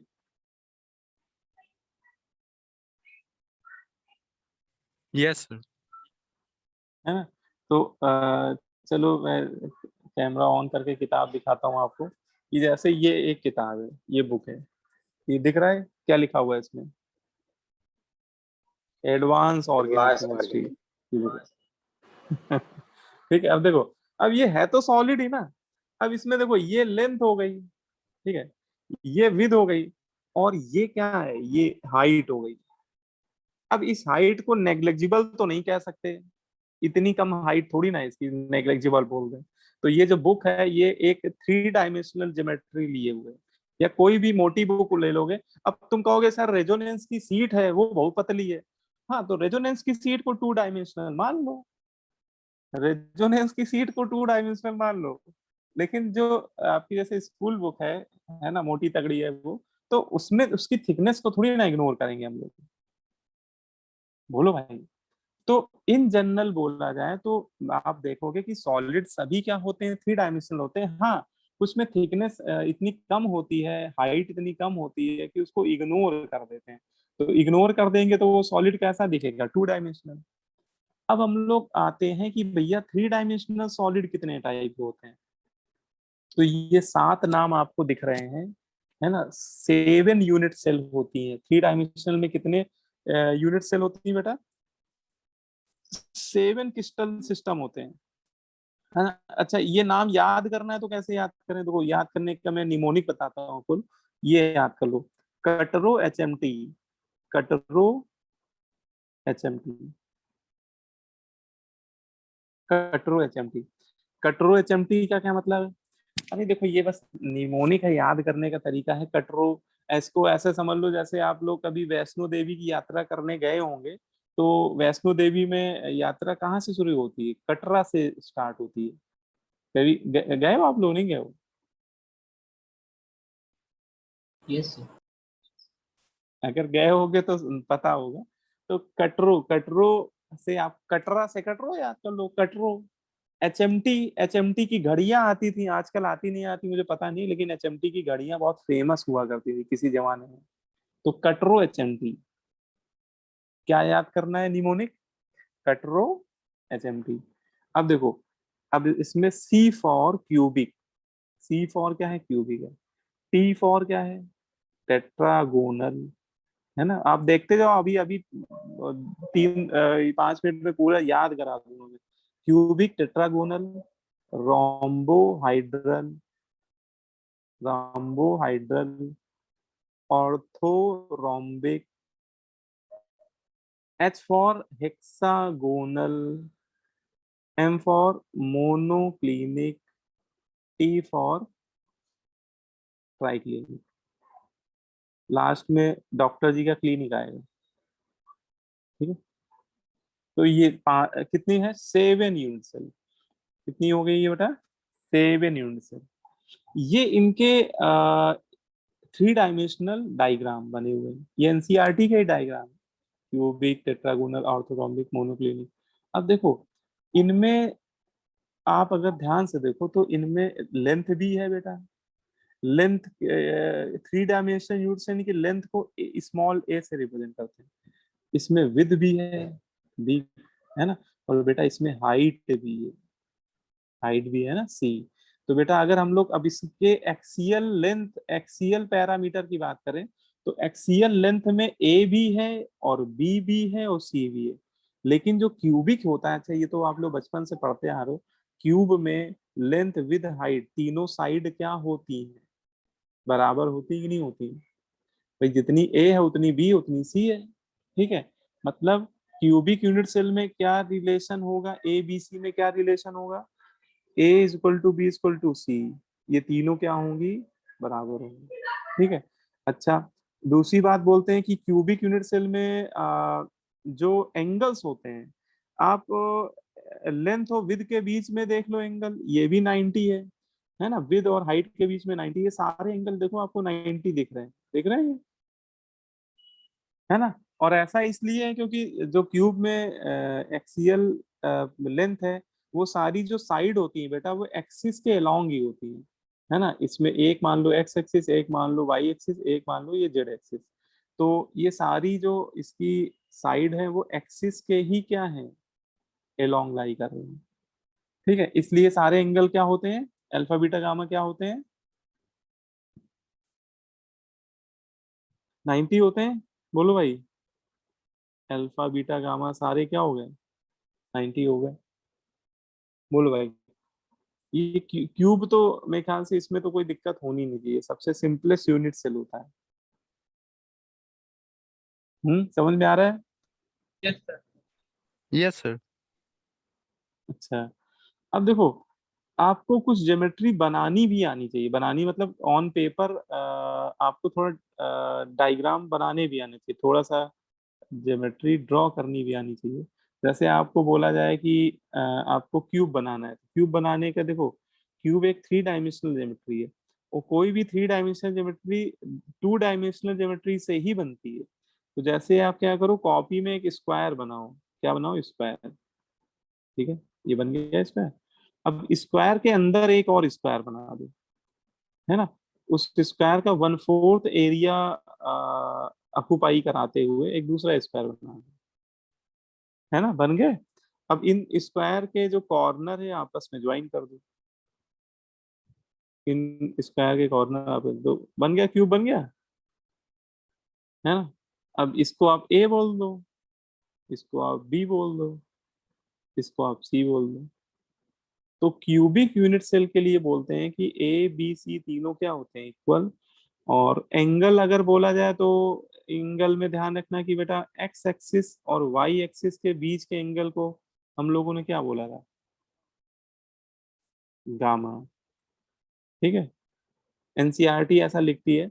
या इसको और आसान तरीके में बताता हूँ, जेड एक्सिस के सामने हमेशा गामा आएगा, समझे। एक्स एक्सिस के सामने जो एंगल आएगा वो हमेशा क्या आएगा, अल्फा आएगा, है ना। एक्स देखो, एक्स एक्सिस ये है, इसके सामने जो एक्सियल एंगल बनेगा वो अल्फा होगा, और वाई एक्सिस के सामने जो एंगल बनेगा वो क्या होगा, बीटा बनेगा। इस तरह से उसको लिया था। लेकिन क्यूब में तो सारे एंगल क्या होते हैं, 90 होते हैं, ठीक है। बोलो भाई। अब जैसे टेट्रागोनल बोला जाए तो टेट्रागोनल कैसे बनता है बेटा।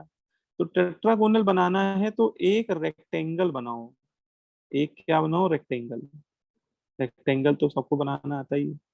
एक रेक्टेंगल बनाओ, उसके अंदर एक दूसरा रेक्टेंगल बैठा दो, एक रेक्टेंगल के अंदर क्या बैठा दो, दूसरा रेक्टेंगल, एक रेक्टेंगल के अंदर दूसरा रेक्टेंगल, और उनकी करस्पॉन्डिंग साइड आपस में क्या कर दो, मिला दो। तो ये यूनिट सेल कौन सी बन जाएगी, इसको बोलते हैं टेट्रागोनल। अच्छा, इसमें आप देखो तो ये एक स्क्वायर दिख रहा है, तो ए और बी तो बराबर है, लेकिन रेक्टेंगल में जो हाइट होती है वो तो वैसे ही साइड के बराबर नहीं होती। तो यहाँ पे आपको रिलेशन क्या ऐसा मिलेगा, A is equal to B but not equal to C. बोलो भाई। Yes, sir. अच्छा, अल्फा बीटा गामा में क्या ऐसा रिलेशन होगा, So 90. हाँ, अल्फा बीटा गामा तीनों 90 होंगे। क्योंकि अभी भी भाई देखो, रेक्टेंगल हो या स्क्वायर, उनकी जो साइड होती है वो एक्सिस के अलोंग ही लाई करती है ना। चाहे आप रेक्टेंगल को देखो चाहे स्क्वायर को देखो, उनकी जो साइड होती है अपनी वो एक्सिस के अलोंग लाई करती है, इसलिए एंगल 90 ही होगा। तो देखो, शुरुआत के दो तो समझ में आ गया, क्यूबिक समझ में आ गया और टेट्रागोनल समझ में आ गया। बोलो भाई, कोई बच्चा जिसको ये दोनों में कोई दिक्कत हो या नहीं समझ में आया तो बताऊंगा। क्यूबिक में ये रिलेशन और टेट्रागोनल में ये रिलेशन समझ में आया,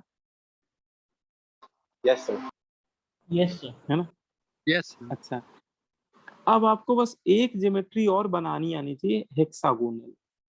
आपको 3 ज्योमेट्री कॉपी में बनानी आनी चाहिए। अच्छा, जरूरी नहीं कि सातों ज्योमेट्री अभी आपको बनाना आना चाहिए, वो सब वो तो थोड़ा सा प्रैक्टिस वाला पार्ट है, मैं सिखा दूंगा सारा बनाना। लेकिन अभी जैसे आपको वो टेबल याद करनी है तो उसके लिए मैं बोल रहा हूँ कि केवल 3 ज्योमेट्री आप थोड़ा सा कॉपी में सभी लोग एक बार खुद से भी बना लेना, अभी तो बस समझ लो, है ना। लेकिन जब आप नोट्स जैसे लिखना, तो या कोशिश करना है कि नोट्स लिख ही लेना, कोशिश करना अगर टाइम मिल जाए तुम लोग को, है ना। प्रिंट आउट निकलवा लोगे तो तुम लोग लिखोगे ही नहीं, क्यों भाई। देख लेना जो तुम लोग के लिए सुटेबल है, थोड़ा सा खुद से कर लोगे ना तो ये थोड़ा सा आपको बड़ा आसान लगेगा। तो जैसे मैंने क्या किया, एक ये हेक्सागोनल टाइप की यूनिट सेल बनाई है, आपको बना के दिखाई है, ठीक है। उसमें क्या किया, एक हेक्सागोन आपने बनाया ऊपर, एक बना दो उसी के जस्ट नीचे, और करस्पॉन्डिंग साइड आपस में ज्वाइन कर दो, है। तो बन गया हेक्सागोन। अब इसमें हेक्सागोन में अगर देखो तो भैया, ये नीचे जो ये बन रहा है, ये बेटा नीचे, ये तो एक रेगुलर हेक्सागोन है। और रेगुलर हेक्सागोन में सारी साइड क्या होती है, बराबर होती है ना। तो ए बी तो क्या होंगी, बराबर होंगी, होंगी कि नहीं होंगी? लेकिन जो हाइट है, क्या हाइट है ना, अगर हेक्सागोन की हाइट को सी से रिप्रेजेंट करें तो क्या सी ए बी के बराबर है? No, sir. नहीं है ना? अच्छा, ऐसे ही मुझे बताओ अल्फा बीटा और गामा में क्या रिलेशन है? देखो हेक्सागोन में गामा 120 होता है, पहली बात तो, ठीक है, क्योंकि जेड एक्सिस के सामने जो एंगल पड़ता है वो हेक्सागोन का इंटरनल एंगल होता है, वो 120 होता है। तो लेकिन अल्फा बीटा एग्जैक्टली 90 होते हैं, है ना? तो इस तरह से लिखना पड़ेगा आपको हेक्सागोनल यूनिवर्सल में, ए बी इक्वल है but not equal to c, alpha beta gamma 90 है, अल्फा बीटा 90 है, सॉरी गामा 90 नहीं, गामा कितने किसके बराबर है? 120। तो देखो ये 3 यूनिट सेल आपको अच्छे से समझ में आ गई। देखो क्यूब तो बहुत बेसिक है, ये तो आप लोग को पहले से ही इतना पता होगा, ठीक है। टेट्रागोनल हो सकता है ना पता हो, तो ये समझ लो एक रेक्टेंगल के अंदर दूसरा रेक्टेंगल रखने पे टेट्रागोनल बन जाता है। और दो हेक्सागोन आमने सामने रखे, उनके है ना, ऊपर नीचे रखे, उनके करस्पॉन्डिंग साइड मिला दो, ज्वाइन कर दो, तो हेक्सागोनल बन जाता है। तो देखो 3 आपको अगर पता है तो ये पूरी टेबल अभी मिनटों में आप रट डालोगे, मतलब सब कुछ इसमें बता दोगे, ठीक है। अच्छा, इसके अलावा जो बाकी ज्योमेट्री है वो भी हम बना सकते हैं, है ना, लेकिन वही बात है कि देखो बहुत सारा बनाएंगे तो आप लोग कंफ्यूज होने लगोगे। तो 3 अभी आप याद कर लीजिए, ठीक है। और बाकियों में आपको मैं ट्रिक बताता हूँ। देखो बाकियों को याद करने का तरीका, देखो ये सीक्वेंस बस ऐसे ही रखना, c t r o h n t, इसमें डिस्टर्बेंस मत करना, कटरो एच एन टी, ठीक है। अब देखो टेट्रागोनल में जो रिलेशन है, इसका जस्ट उल्टा रिलेशन किसमें होता है? रोम्बोहाइड्रल में। टेट्रागोनल में जो एक्सियल एंगल और एक्सियल लेंथ में रिलेशन है, इसका इनवर्ट रिलेशन रोम्बोहाइड्रल में होता है। क्या मतलब? देखो जो रिलेशन टेट्रागोनल में एक्सियल एंगल में, वो रिलेशन रोम्बोहाइड्रल में एक्सियल लेंथ में हो जाएगा। देखो सारे एंगल उसमें बराबर है ना, तो इसमें सारे क्या हो जाएंगे? साइड लेंथ बराबर हो जाएंगे।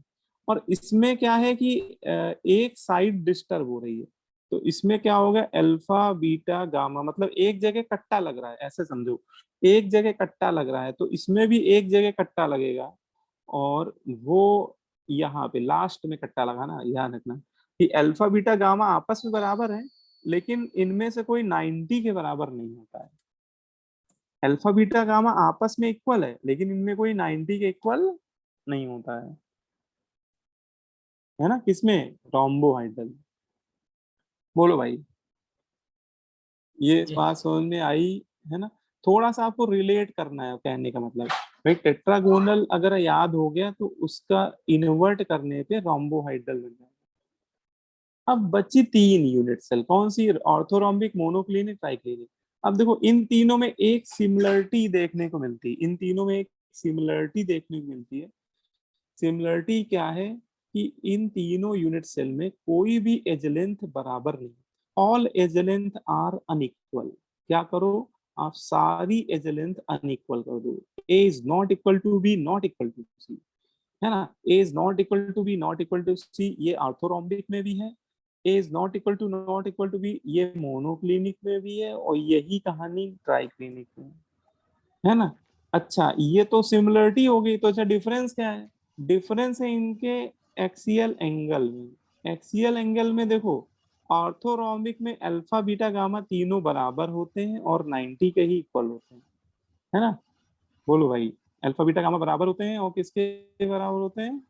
90 के। लेकिन मोनोक्लिनिक देखो, मोनो मोनो मतलब कितना होता है? मोनो मतलब 1। मोनो वर्ड का मतलब क्या होता है बेटा? 1 होता है। तो उसको आप याद कर लो भैया, मोनो में एक एंगल डिस्टर्ब हो जाएगा। एक एंगल क्या हो जाएगा? डिस्टर्ब हो जाएगा। मतलब क्या? मतलब अल्फा बीटा तो बराबर होंगे, वो भी 90 के बराबर होंगे, लेकिन अल्फा बीटा गामा के बराबर नहीं होंगे। इसका मतलब गामा ऑटोमेटिक 90 के बराबर नहीं होंगे। मतलब समझ में? इसको इसको लिखने का मतलब समझ पा रहे हो कि अल्फा बीटा आपस में बराबर हो 90 है, लेकिन गामा 90 के बराबर नहीं है। इसको ऐसे लिखा जाता है। इसको रीड भी करना आना चाहिए। अल्फा बीटा बराबर है वो किसके बराबर है, 90 के। लेकिन गामा अल्फा बीटा के इक्वल नहीं है। तो अच्छा, गामा जब अल्फा बीटा के इक्वल नहीं होगा तो 90 के इक्वल कैसे हो सकता है, क्योंकि अल्फा बीटा तो 90 के बराबर है। तो इसमें कहने का मतलब एक एंगल क्या हो गया, डिस्टर्ब हो गया कि नहीं हो गया। ठीक है। और ट्राई, इसके नाम में देखो ट्राई आ रहा है, ट्राई मतलब क्या होता है, 3। तो इसके सारे एंगल क्या होते हैं, डिस्टर्ब हो जाते हैं। इसमें बेटा कोई भी एंगल 90, कोई भी एंगल आपस में बराबर नहीं होता है, और 90 तो दूर की बात है। Alpha is not equal to beta, not equal to gamma, not equal to 90। बोलो भाई, इतनी बात समझ में आई कि नहीं आई। ये टेबल से कोई ना कोई क्वेश्चन आपको छोटा मोटा ऑब्जेक्टिव टाइप का पूछ लिया जाता है ना। किसी एक के बारे में पूछ देगा कि बताओ कि रोम्बोहाइड्रल में कौन सा रिलेशन होता है। ठीक है, बोलो भाई। Yes, sir. Yes, sir. है ना। अच्छा, एक चलो बहुत बेसिक सा क्वेश्चन मैं पूछता हूँ, आप लोग बताने का प्रयास कीजिएगा। जो मैच बॉक्स होती है, मैच बॉक्स, मैच बॉक्स आपके आसपास हो सकता है, किचन में हो तो आप एक बार जाके देख भी सकते हो। मैच बॉक्स इनमें से किस टाइप का यूनिट सेल, अगर मैं मैच बॉक्स को इन 7 टाइप के यूनिट सेल में क्लासिफाई करना चाहूँ तो वो किस कैटेगरी को बिलोंग करेगा। Tetragonal. मैच बॉक्स ये थोड़ा और देखो, ऐसा करो कि किचन में जाओ जरा कि मैच बॉक्स लेके आओ, देखो जरा प्रैक्टिकल करके देखो, ऐसे हवा में आंसर दोगे तो गड़बड़ ही आएगा। सर ऑर्थोरॉम्बिक। Sir, orthogonal. ऑर्थोरॉम्बिक, क्योंकि थोड़ा सा उसमें आप सर फील क्यूबिक। करोगे कि नहीं, मैच बॉक्स क्यूबिक कहाँ होता है यार, मैच बॉक्स क्यूबिक कैसे हो जाएगा भाई। सर क्यूबॉइडल टाइप थोड़ा। बेटा क्यूबैडल टाइप का कोई यूनिट सेल नहीं होता है सॉलिड स्टेट में। क्यूबैडल वर्ड एक्चुअली यूनिट सेल में नहीं आता है, क्योंकि बताएं आपको, मैं आपको सच्चाई बताता हूँ। क्यूबैडल का मतलब जो हम लोग मैथ में बोलते हैं ना, क्यूबैडल, क्यूब का बिगड़ा हुआ रूप क्यूबैडल होता है। वो बेटा इसमें जो क्यूबिक यूनिट सेल को छोड़ दो तो बाकी सब क्यूबैडल ही तो है। नहीं समझ में, क्यूब का बिगड़ा हुआ रूप ही तो क्यूबैडल होता है।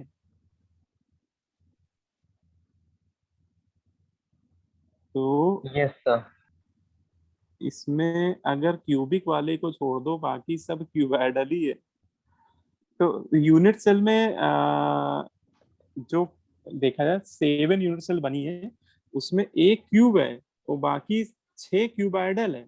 वो क्यूबाइडल में ये tetragonal, rhombohedral, orthorhombic, hexagonal, monoclinic type, वो 6 जो है ना वो इसी में आते हैं क्यूबाइडल में।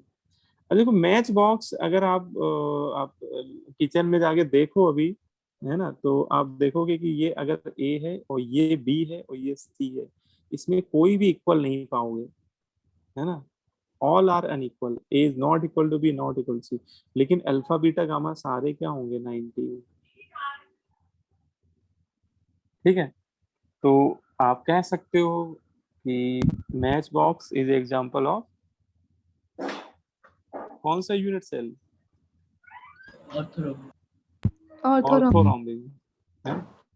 तो इस तरह से मतलब कई बार इस तरह के भी क्वेश्चन आपसे पुट अप किए जाएंगे कि थोड़ा सा ये पता होना चाहिए।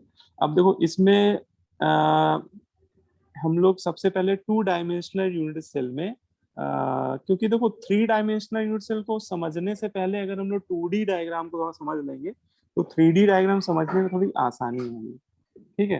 तो अगर आपसे कभी पैकिंग इफिशियंसी कैलकुलेट करने को बोला जाए, calculation of packing efficiency in 2 dimensional unit cell, तो कैसे हम लोग निकालते हैं 2 डायमेंशनल यूनिट सेल की पैकिंग इफिशियंसी। तो देखो पैकिंग इफिशियंसी, पहली बात तो ये पता होना चाहिए पैकिंग इफिशियंसी होती क्या है ना।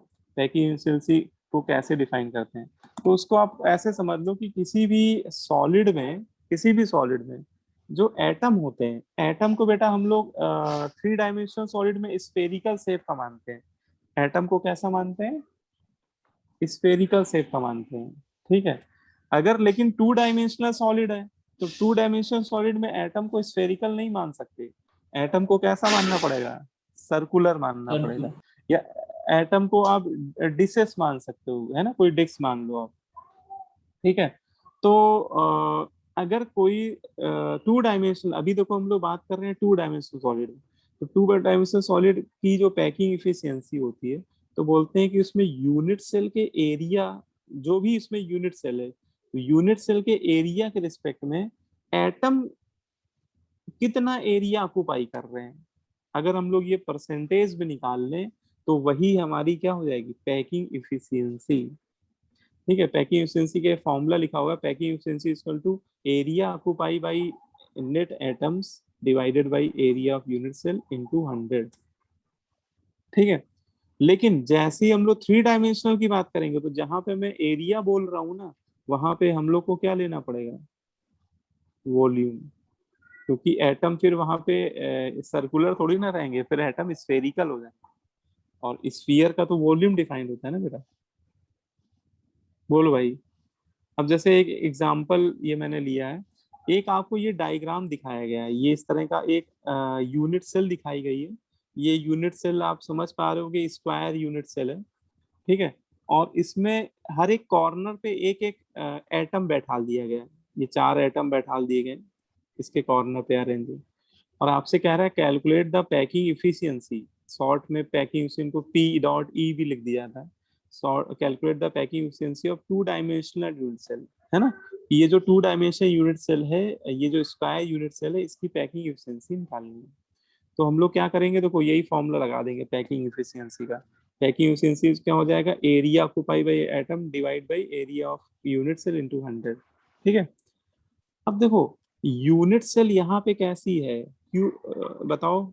यूनिट सेल 2D में आपने 5 यूनिट सेल पढ़ी है, ये कौन सी यूनिट सेल है उनमें से?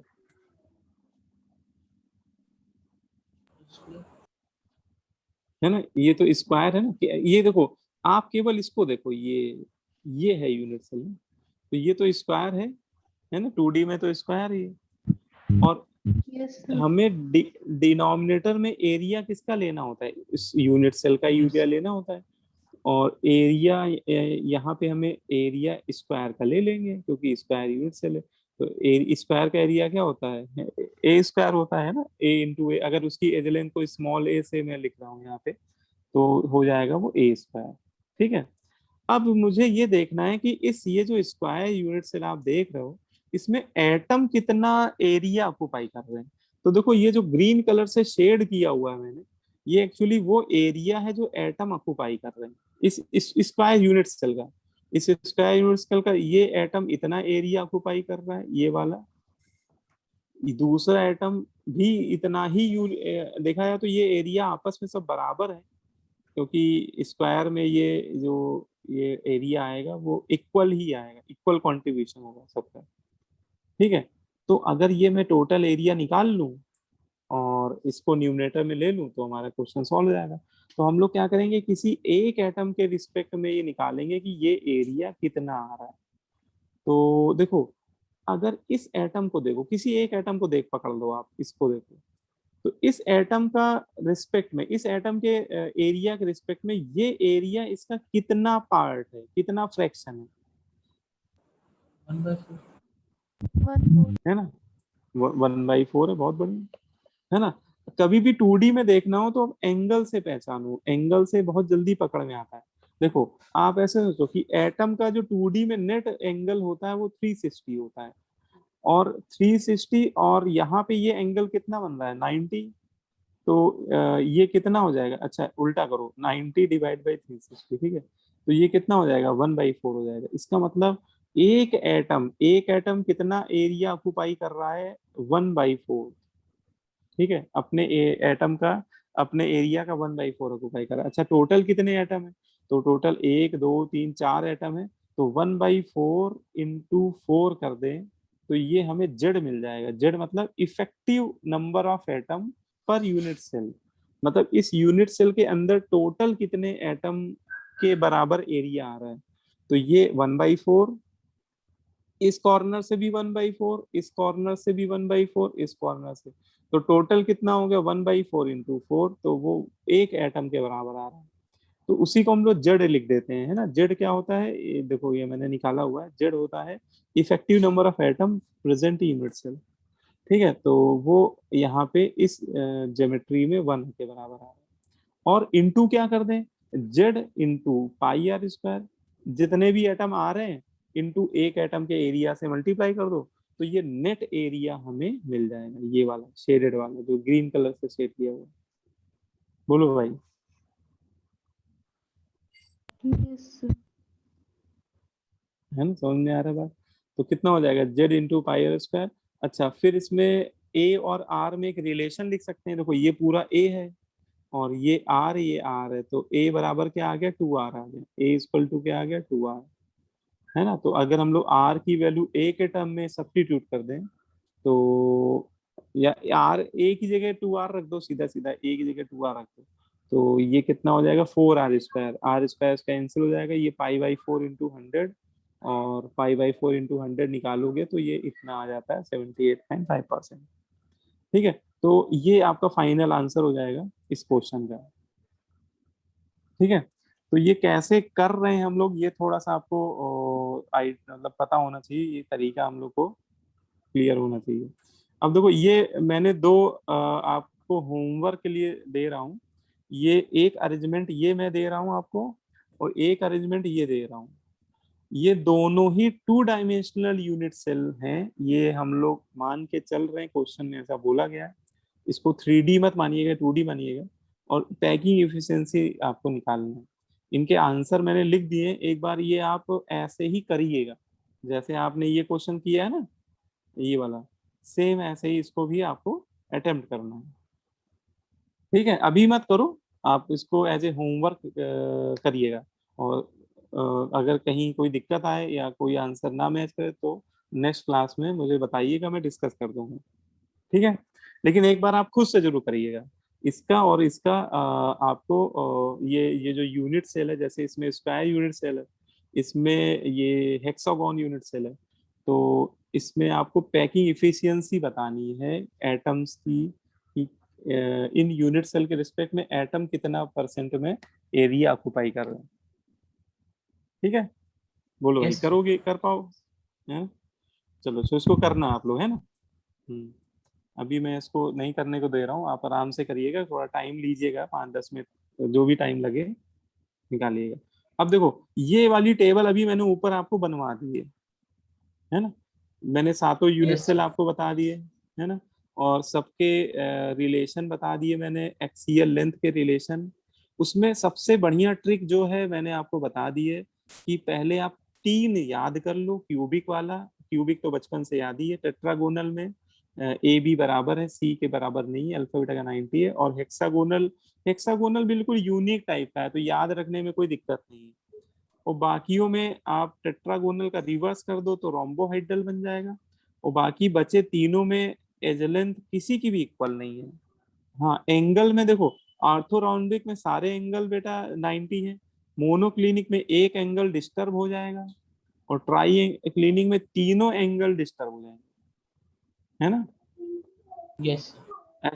ऐसे उसको थोड़ा सा रिलेट करके याद कर सकते हो। तो बेटा ये वही चीज है, मैंने इधर बनाई है और मैंने समझा ऊपर दिया आपको, और यही मैंने शायद समझाया होगा बच्चों को, तो वही बना हुआ है। ठीक है, अब इसमें आता है कि types of packing in 3 dimensional unit cell. मतलब जो 3 डायमेंशनल यूनिट सेल होती है, क्योंकि देखो रियल यूनिट सेल जो होती है वो तो 3 डायमेंशनली होती है। ठीक है ना। और वो तो हम लोग थिकनेस को इग्नोर कर दें तो भले ही 2D की बात करने लगे, लेकिन एक्चुअल जो यूनिट सेल होती है वो 3D होती है। तो 3 डायमेंशनल यूनिट सेल अभी हम लोगों ने 7 टाइप की पढ़ ली है ना, पढ़ी ना 7 टाइप। अब उसमें हम लोग पढ़ रहे हैं कि भाई पैकिंग कितने तरह से हो सकती है, मतलब एटम कितने तरह से पैक हो सकते हैं। तो बोला जाता है कि 3 डायमेंशनल में 2 तरह से पैकिंग हो सकती है, प्रिमिटिव और नॉन प्रिमिटिव, दो तरह से पैकिंग हो सकती है। प्रिमिटिव का क्या मतलब है? देखो प्रिमिटिव मतलब होता है सिंपल पैकिंग, सिंपलेस्ट पैकिंग होती है प्रिमिटिव। और सिंपल पैकिंग का मतलब जो होता है, इसमें जो लैटिस साइट होती है, लैटिस साइट का मतलब वो जगहें, वो पोजीशन, वो लोकेशन जहां पर एटम पैक्ड होते हैं किसी भी लैटिस, किसी भी सॉलिड में, उन लोकेशन को लैटिस साइट बोलते हैं। ठीक है, वो साइट, साइट मतलब जानते हो ना, वो पर्टिकुलर प्लेसेस जहां पे एटम जाके बैठ जाते हैं, उनको ही क्या बोलते हैं? Lattice site. तो सिंपल पैकिंग में एटम कहाँ बैठते हैं? Atoms are only packed at each corner of unit cell. Simple packing या प्रिमिटिव पैकिंग में एटम बेटा केवल कहाँ पैक होते हैं? कॉर्नर पे। मतलब उनकी लैटिस साइट क्या होती है? यूनिट सेल के कॉर्नर। यूनिट सेल के कहाँ पे बैठ जाएंगे एटम? कॉर्नर पे। तो अगर केवल यूनिट सेल के कॉर्नर पे एटम पैक होते हैं, तो ऐसी यूनिट सेल को हम लोग क्या नाम बोल देते हैं? प्रिमिटिव यूनिट सेल, या उसी को सिंपल। लेकिन बेटा अच्छा 2D में तो केवल एक ही टाइप की बनती थी, 2D में केवल प्रिमिटिव बनती थी, 2D में नॉन प्रिमिटिव नहीं बनती है। लेकिन बेटा 3D में प्रिमिटिव भी बनती है और नॉन प्रिमिटिव बनती है। नॉन प्रिमिटिव में क्या होगा कि एटम कॉर्नर पे तो होंगे ही होंगे, और उसके अलावा भी कुछ ऐसी लोकेशंस होंगी जहां पर एटम पैक्ड होंगे। ठीक है, तो नॉन प्रिमिटिव में भी 3 टाइप होते हैं, बॉडी सेंटर, फेस सेंटर और एंड सेंटर। ठीक है, बॉडी सेंटर का मतलब होता है एटम्स में जो लैटिस साइट होती है, कॉर्नर पे तो पैक होते ही हैं, और हर एक यूनिट सेल के बॉडी सेंटर, मतलब हर एक क्यूब का जो बॉडी, बॉडी मतलब बल्क, बल्क का जो सेंटर होता है, वहां पर भी एक एटम आके बैठ जाता है। तो ऐसी पैकिंग को क्या बोलते हैं? बॉडी सेंटर, या शॉर्ट में इसको बीसी पैकिंग बोलते हैं, है ना। इसको एससी पैकिंग बोलते हैं। फेस सेंटर को एफ सी बोलते हैं, f c face centre. End centre को ई सी। ये सब शॉर्ट भी नोटेशन है, कई बार आपको शॉर्ट में भी हो सकता है लिखा हुआ मिल जाए। अच्छा, फेस सेंटर में क्या होता है? फेस सेंटर में एटम जो होते हैं वो कॉर्नर पे तो होते ही होते हैं, कॉर्नर पे तो रहेंगे रहेंगे। एडिशनली ईच फेस सेंटर पे भी एटम ऑक्युपाई होते हैं, है ना। मतलब जो भी यूनिट सेल है उसके हर एक फेस सेंटर पे भी एटम आके बैठ जाता है। और एंड सेंटर में क्या होता है? एटम कॉर्नर पे तो होते ही है, और दो एटम अल्टरनेट फेस सेंटर पे आके बैठ जाते हैं। दो एटम कहाँ बैठ जाते हैं? Alternate face centre. अच्छा, ये अल्टरनेट फेस सेंटर क्या होता है? कोई बता सकता है अल्टरनेट फेस सेंटर?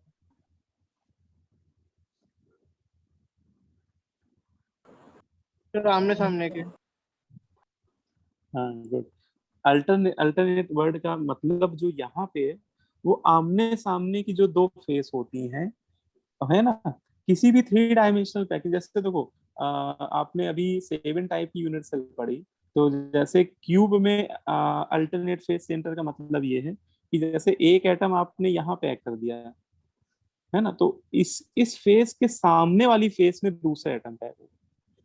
मतलब अल्टरनेट फेस सेंटर में दो ही फेस सेंटर कवर होते हैं बेटा, आउट ऑफ 6। जैसे टेट्रागोनल में बैठा लेना, तो एक यहाँ बैठेगा तो फिर एक यहाँ बैठेगा, या फिर एक यहाँ बैठेगा तो एक यहाँ बैठेगा।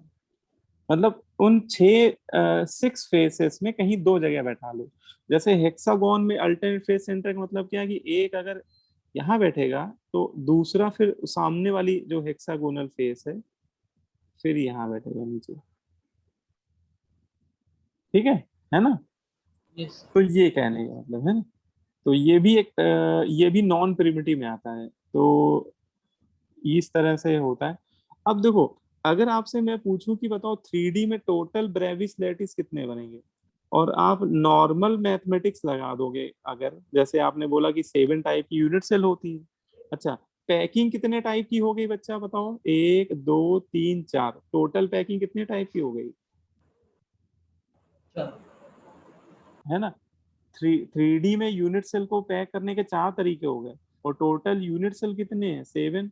तो बताओ कितने टाइप के ब्रेविस लैटिस बनने चाहिए? एक्सपेक्टेड कितने हैं? 28 टाइप के, है ना।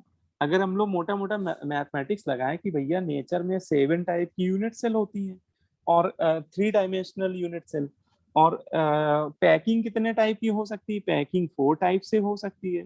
तो पॉसिबल पॉसिबल ब्रेविस लैटिस कितनी होंगी, तो 28। लेकिन देखा जाता है कि इन 28 में केवल बेटा 14 टाइप की ही ब्रेविस लैटिस एग्जिस्ट करती है।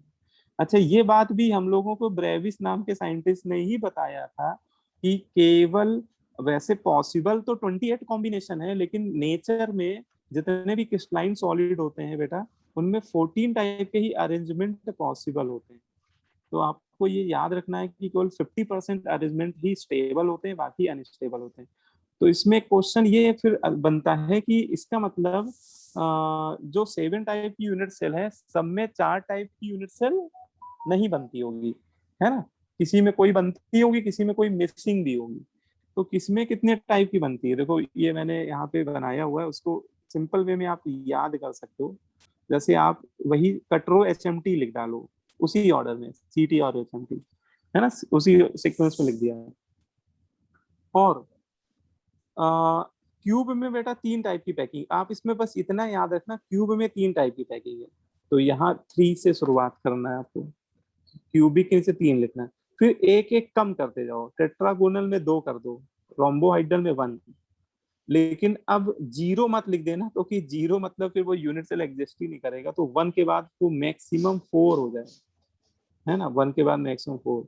इसके बाद 1 2 1, इसके बाद से क्या चलेगा 1 2, है ना। मतलब 4 के राइट में भी 1 है, लेफ्ट में भी 1 है ना। लेकिन फिर 1, फिर 2, और फिर लास्ट में फिर 1 है। और अगर इन सब का सम कर दें तो बेटा वो 14 आता है। तो इससे हमें पता चल रहा है, जैसे क्यूब में 3 टाइप की यूनिट सेल होती है, टेट्रागोनल में 2 ही टाइप की ब्रेविस लैटिस होती है, रोम्बोइडल में 1, ऑर्थोरोम्बिक एक ऐसी यूनिट सेल है फिर 4 टाइप की ब्रेविस लैटिस होती है बेटा। ऑर्थोरोम्बिक में सिंपल पैकिंग भी हो जाती है, बॉडी सेंटर भी होती है, फेस सेंटर भी हो जाती है, और एंड सेंटर भी हो जाती है। मतलब 4 टाइप की एग्जिस्ट कर जाती है ना। समझ में आ रही बात मेरी। अब देखो, इसमें जो सिंपल क्यूबिक है वो तो सब में होती है, सिंपल क्यूबिक सब में होती है ना, क्योंकि प्रिमिटिव टाइप की पैकिंग बेटा सब में होती है। और उसके अलावा जैसे क्यूब में कोई पूछे कितने टाइप की होती है, तो सिंपल तो होगी, और बॉडी सेंटर और फेस सेंटर। हाँ, क्यूब में ये वाली एग्जिस्ट नहीं करती, एंड सेंटर, ठीक है। क्यूब में एंड सेंटर नहीं बनती है। अच्छा, क्यों नहीं बनती है, तो ये भी हम लोग आगे पढ़ेंगे नेक्स्ट लेक्चर में, उसमें आपको मैं एक डायमेंशन से भी बता दूंगा कि वो क्यों नहीं बनती, ठीक है। वो एक्चुअली एग्जिस्ट ही नहीं कर पाती है, ये वाला केस। तो इसमें 3 बनती है। अच्छा, टेट्रागोनल में सिंपल तो सब में बनेगी, और एक दूसरी बॉडी सेंटर। रोम्बोइडल में एक ही बनती है, तो वो सिंपल वाली होगी। ऑर्थोरोम्बिक में 4 टाइप की बन रही, तो इसमें 4 नाम लिख दिए, देखो मैंने, simple, body centre, face centre, end centre. Hexagonal में एक ही टाइप की, तो वो सिंपल टाइप की है। मोनोक्लिनिक में ध्यान रखना, मोनोक्लिनिक में जो 2 हैं, उसमें एक सिंपल है, दूसरी एंड सेंटर है। ये बड़ा स्पेसिफिक टाइप की यूनिट सेल है ना। जबकि एंड, अच्छा, एंड सेंटर केवल 2 में ही एग्जिस्ट करती है, अगर ध्यान से देखो, रोम्बोहाइड्रल में एंड सेंटर है और मोनोक्लिनिक। और ये पूछा बहुत जाता है, क्योंकि ये कुछ बातें ऐसी ना कि बच्चे भूल जाते हैं ये, है ना। तो मोनोक्लिनिक में सिंपल फिर एंड सेंटर। अच्छा, टेट्रा क्लिनिक में एक ही होती है, तो कौन सी होगी, सिंपल क्लिनिक, है ना। तो थोड़ा सा आपको ये सीक्वेंस का आइडिया होना चाहिए। इसका मतलब टोटल ब्रेविस लैटिस कितनी होती है 3 डायमेंशन में, 3 डायमेंशन में टोटल 14 होती है, और 2 डायमेंशन में तो केवल सिंपल क्यूबिक ही होती है, सिंपल ही होती है, प्रिमिटिव तो उसमें तो 5 ही होती है, ठीक है Yes, sir. है ना। इतनी बात समझ में आ गई। तो अभी बस आज मैंने बहुत बेसिक बातें आप लोगों को बताई हैं, सॉलिड स्टेट में बस बेसिक टच किया है बिल्कुल। अब इसके बाद हम लोग अच्छा, अब हम लोग को पैकिंग के टाइप पढ़ना है अगले क्लास में, जो हम लोग अभी यहाँ बोल रहे हैं ना, simple, body centre, face centre, इनकी सबकी इनका डिटेल डिस्कशन करना है, ठीक है। तो वो Yes, फिर sir. नेक्स्ट क्लास में ही करेंगे। तो आपको मैं क्या करता हूँ, ये PDF भेज देता हूँ, है ना। आप Yes. लोग इसको नोट डाउन करना चाहो तो अगर पॉसिबल हो तो हम तो ये कहेंगे कि आप एक एक लेक्चर नोट डाउन भी करते रहो, समझते जाओ, नोट आते जाओ, और चाहो तो साइड में प्रिंट आउट निकाल के रख लो बैकअप के लिए, ठीक है, वो बात अलग है। लेकिन अपने हाथों से जो नोट्स बनाओगे ना वो दिमाग में छप जाते हैं, ठीक है। Yes. इसलिए तो जैसा सही लगे, अगर थोड़ा बहुत टाइम मैनेज हो पाए तो बना लो, नहीं तो मेरे नोट्स इतने वैसे बढ़िया से बने हुए हैं कि आपको खुद बनाने की जरूरत पड़ेगी नहीं, ठीक है, कि बहुत ज्यादा। हाँ, ये कि क्वेश्चन वोश्चन जहाँ पे हो तो उनमें कुछ पेजेस ऐड कर लीजिएगा, जैसे बीच बीच में मैं क्वेश्चन, तुम लोगों को मैं क्वेश्चन ज्यादा कराऊंगा, ये है ना, ये जो इसमें जो है, हो सकता है कि इसमें कम एग्जाम्पल मैंने कराए हों, क्योंकि ये मैंने काफी रिपीटर वाले बच्चों को पढ़ाया था, उनको चैप्टर पहले से पढ़ा भी हुआ था, तो उनको बहुत सारे एग्जाम्पल कराने की जरूरत नहीं पड़ी थी, उनको बस थ्योरी थ्योरी रिवाइज करना था।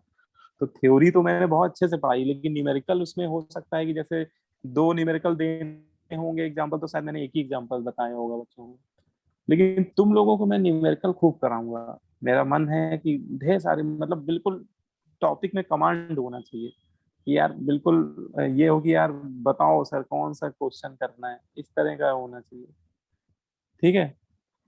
Yes, तो sir. मैं तुम लोग को बिल्कुल हीरो बना के छोड़ूंगा इस चैप्टर में, मेरा बहुत फेवरेट चैप्टर है ये, सॉलिड स्टेट। तो चलो फिर, है ना, टाइम हो गया है काफी, आज फिर इतना ही रखते हैं। कोई Thank you, sir. कोई पूछना चाहे तो कोई बात, अगर मतलब जितना आज के लेक्चर में पढ़ा है उसमें तो पूछ सकते हो, है ना, किसी बच्चे को कोई डाउट हो तो पूछ सकता है। लेकिन बहुत बढ़िया चैप्टर है, इसको अच्छे से पढ़िएगा। और इसमें क्या है कि क्वेश्चन जब आपसे निकलेंगे तो आपको बड़ा मजा आएगा, वो छोटे छोटे क्वेश्चन होते हैं इसमें, 2 2 3 3 लाइन के क्वेश्चन होते हैं, ठीक है। और पेपर के लिए बहुत स्कोरिंग है चैप्टर ये। चलो अच्छा, ठीक है, फिर करें, फिर एंड कर दें आज का lecture. Thank you, sir. Thank you, sir. Thank you, sir. ठीक है, ओके।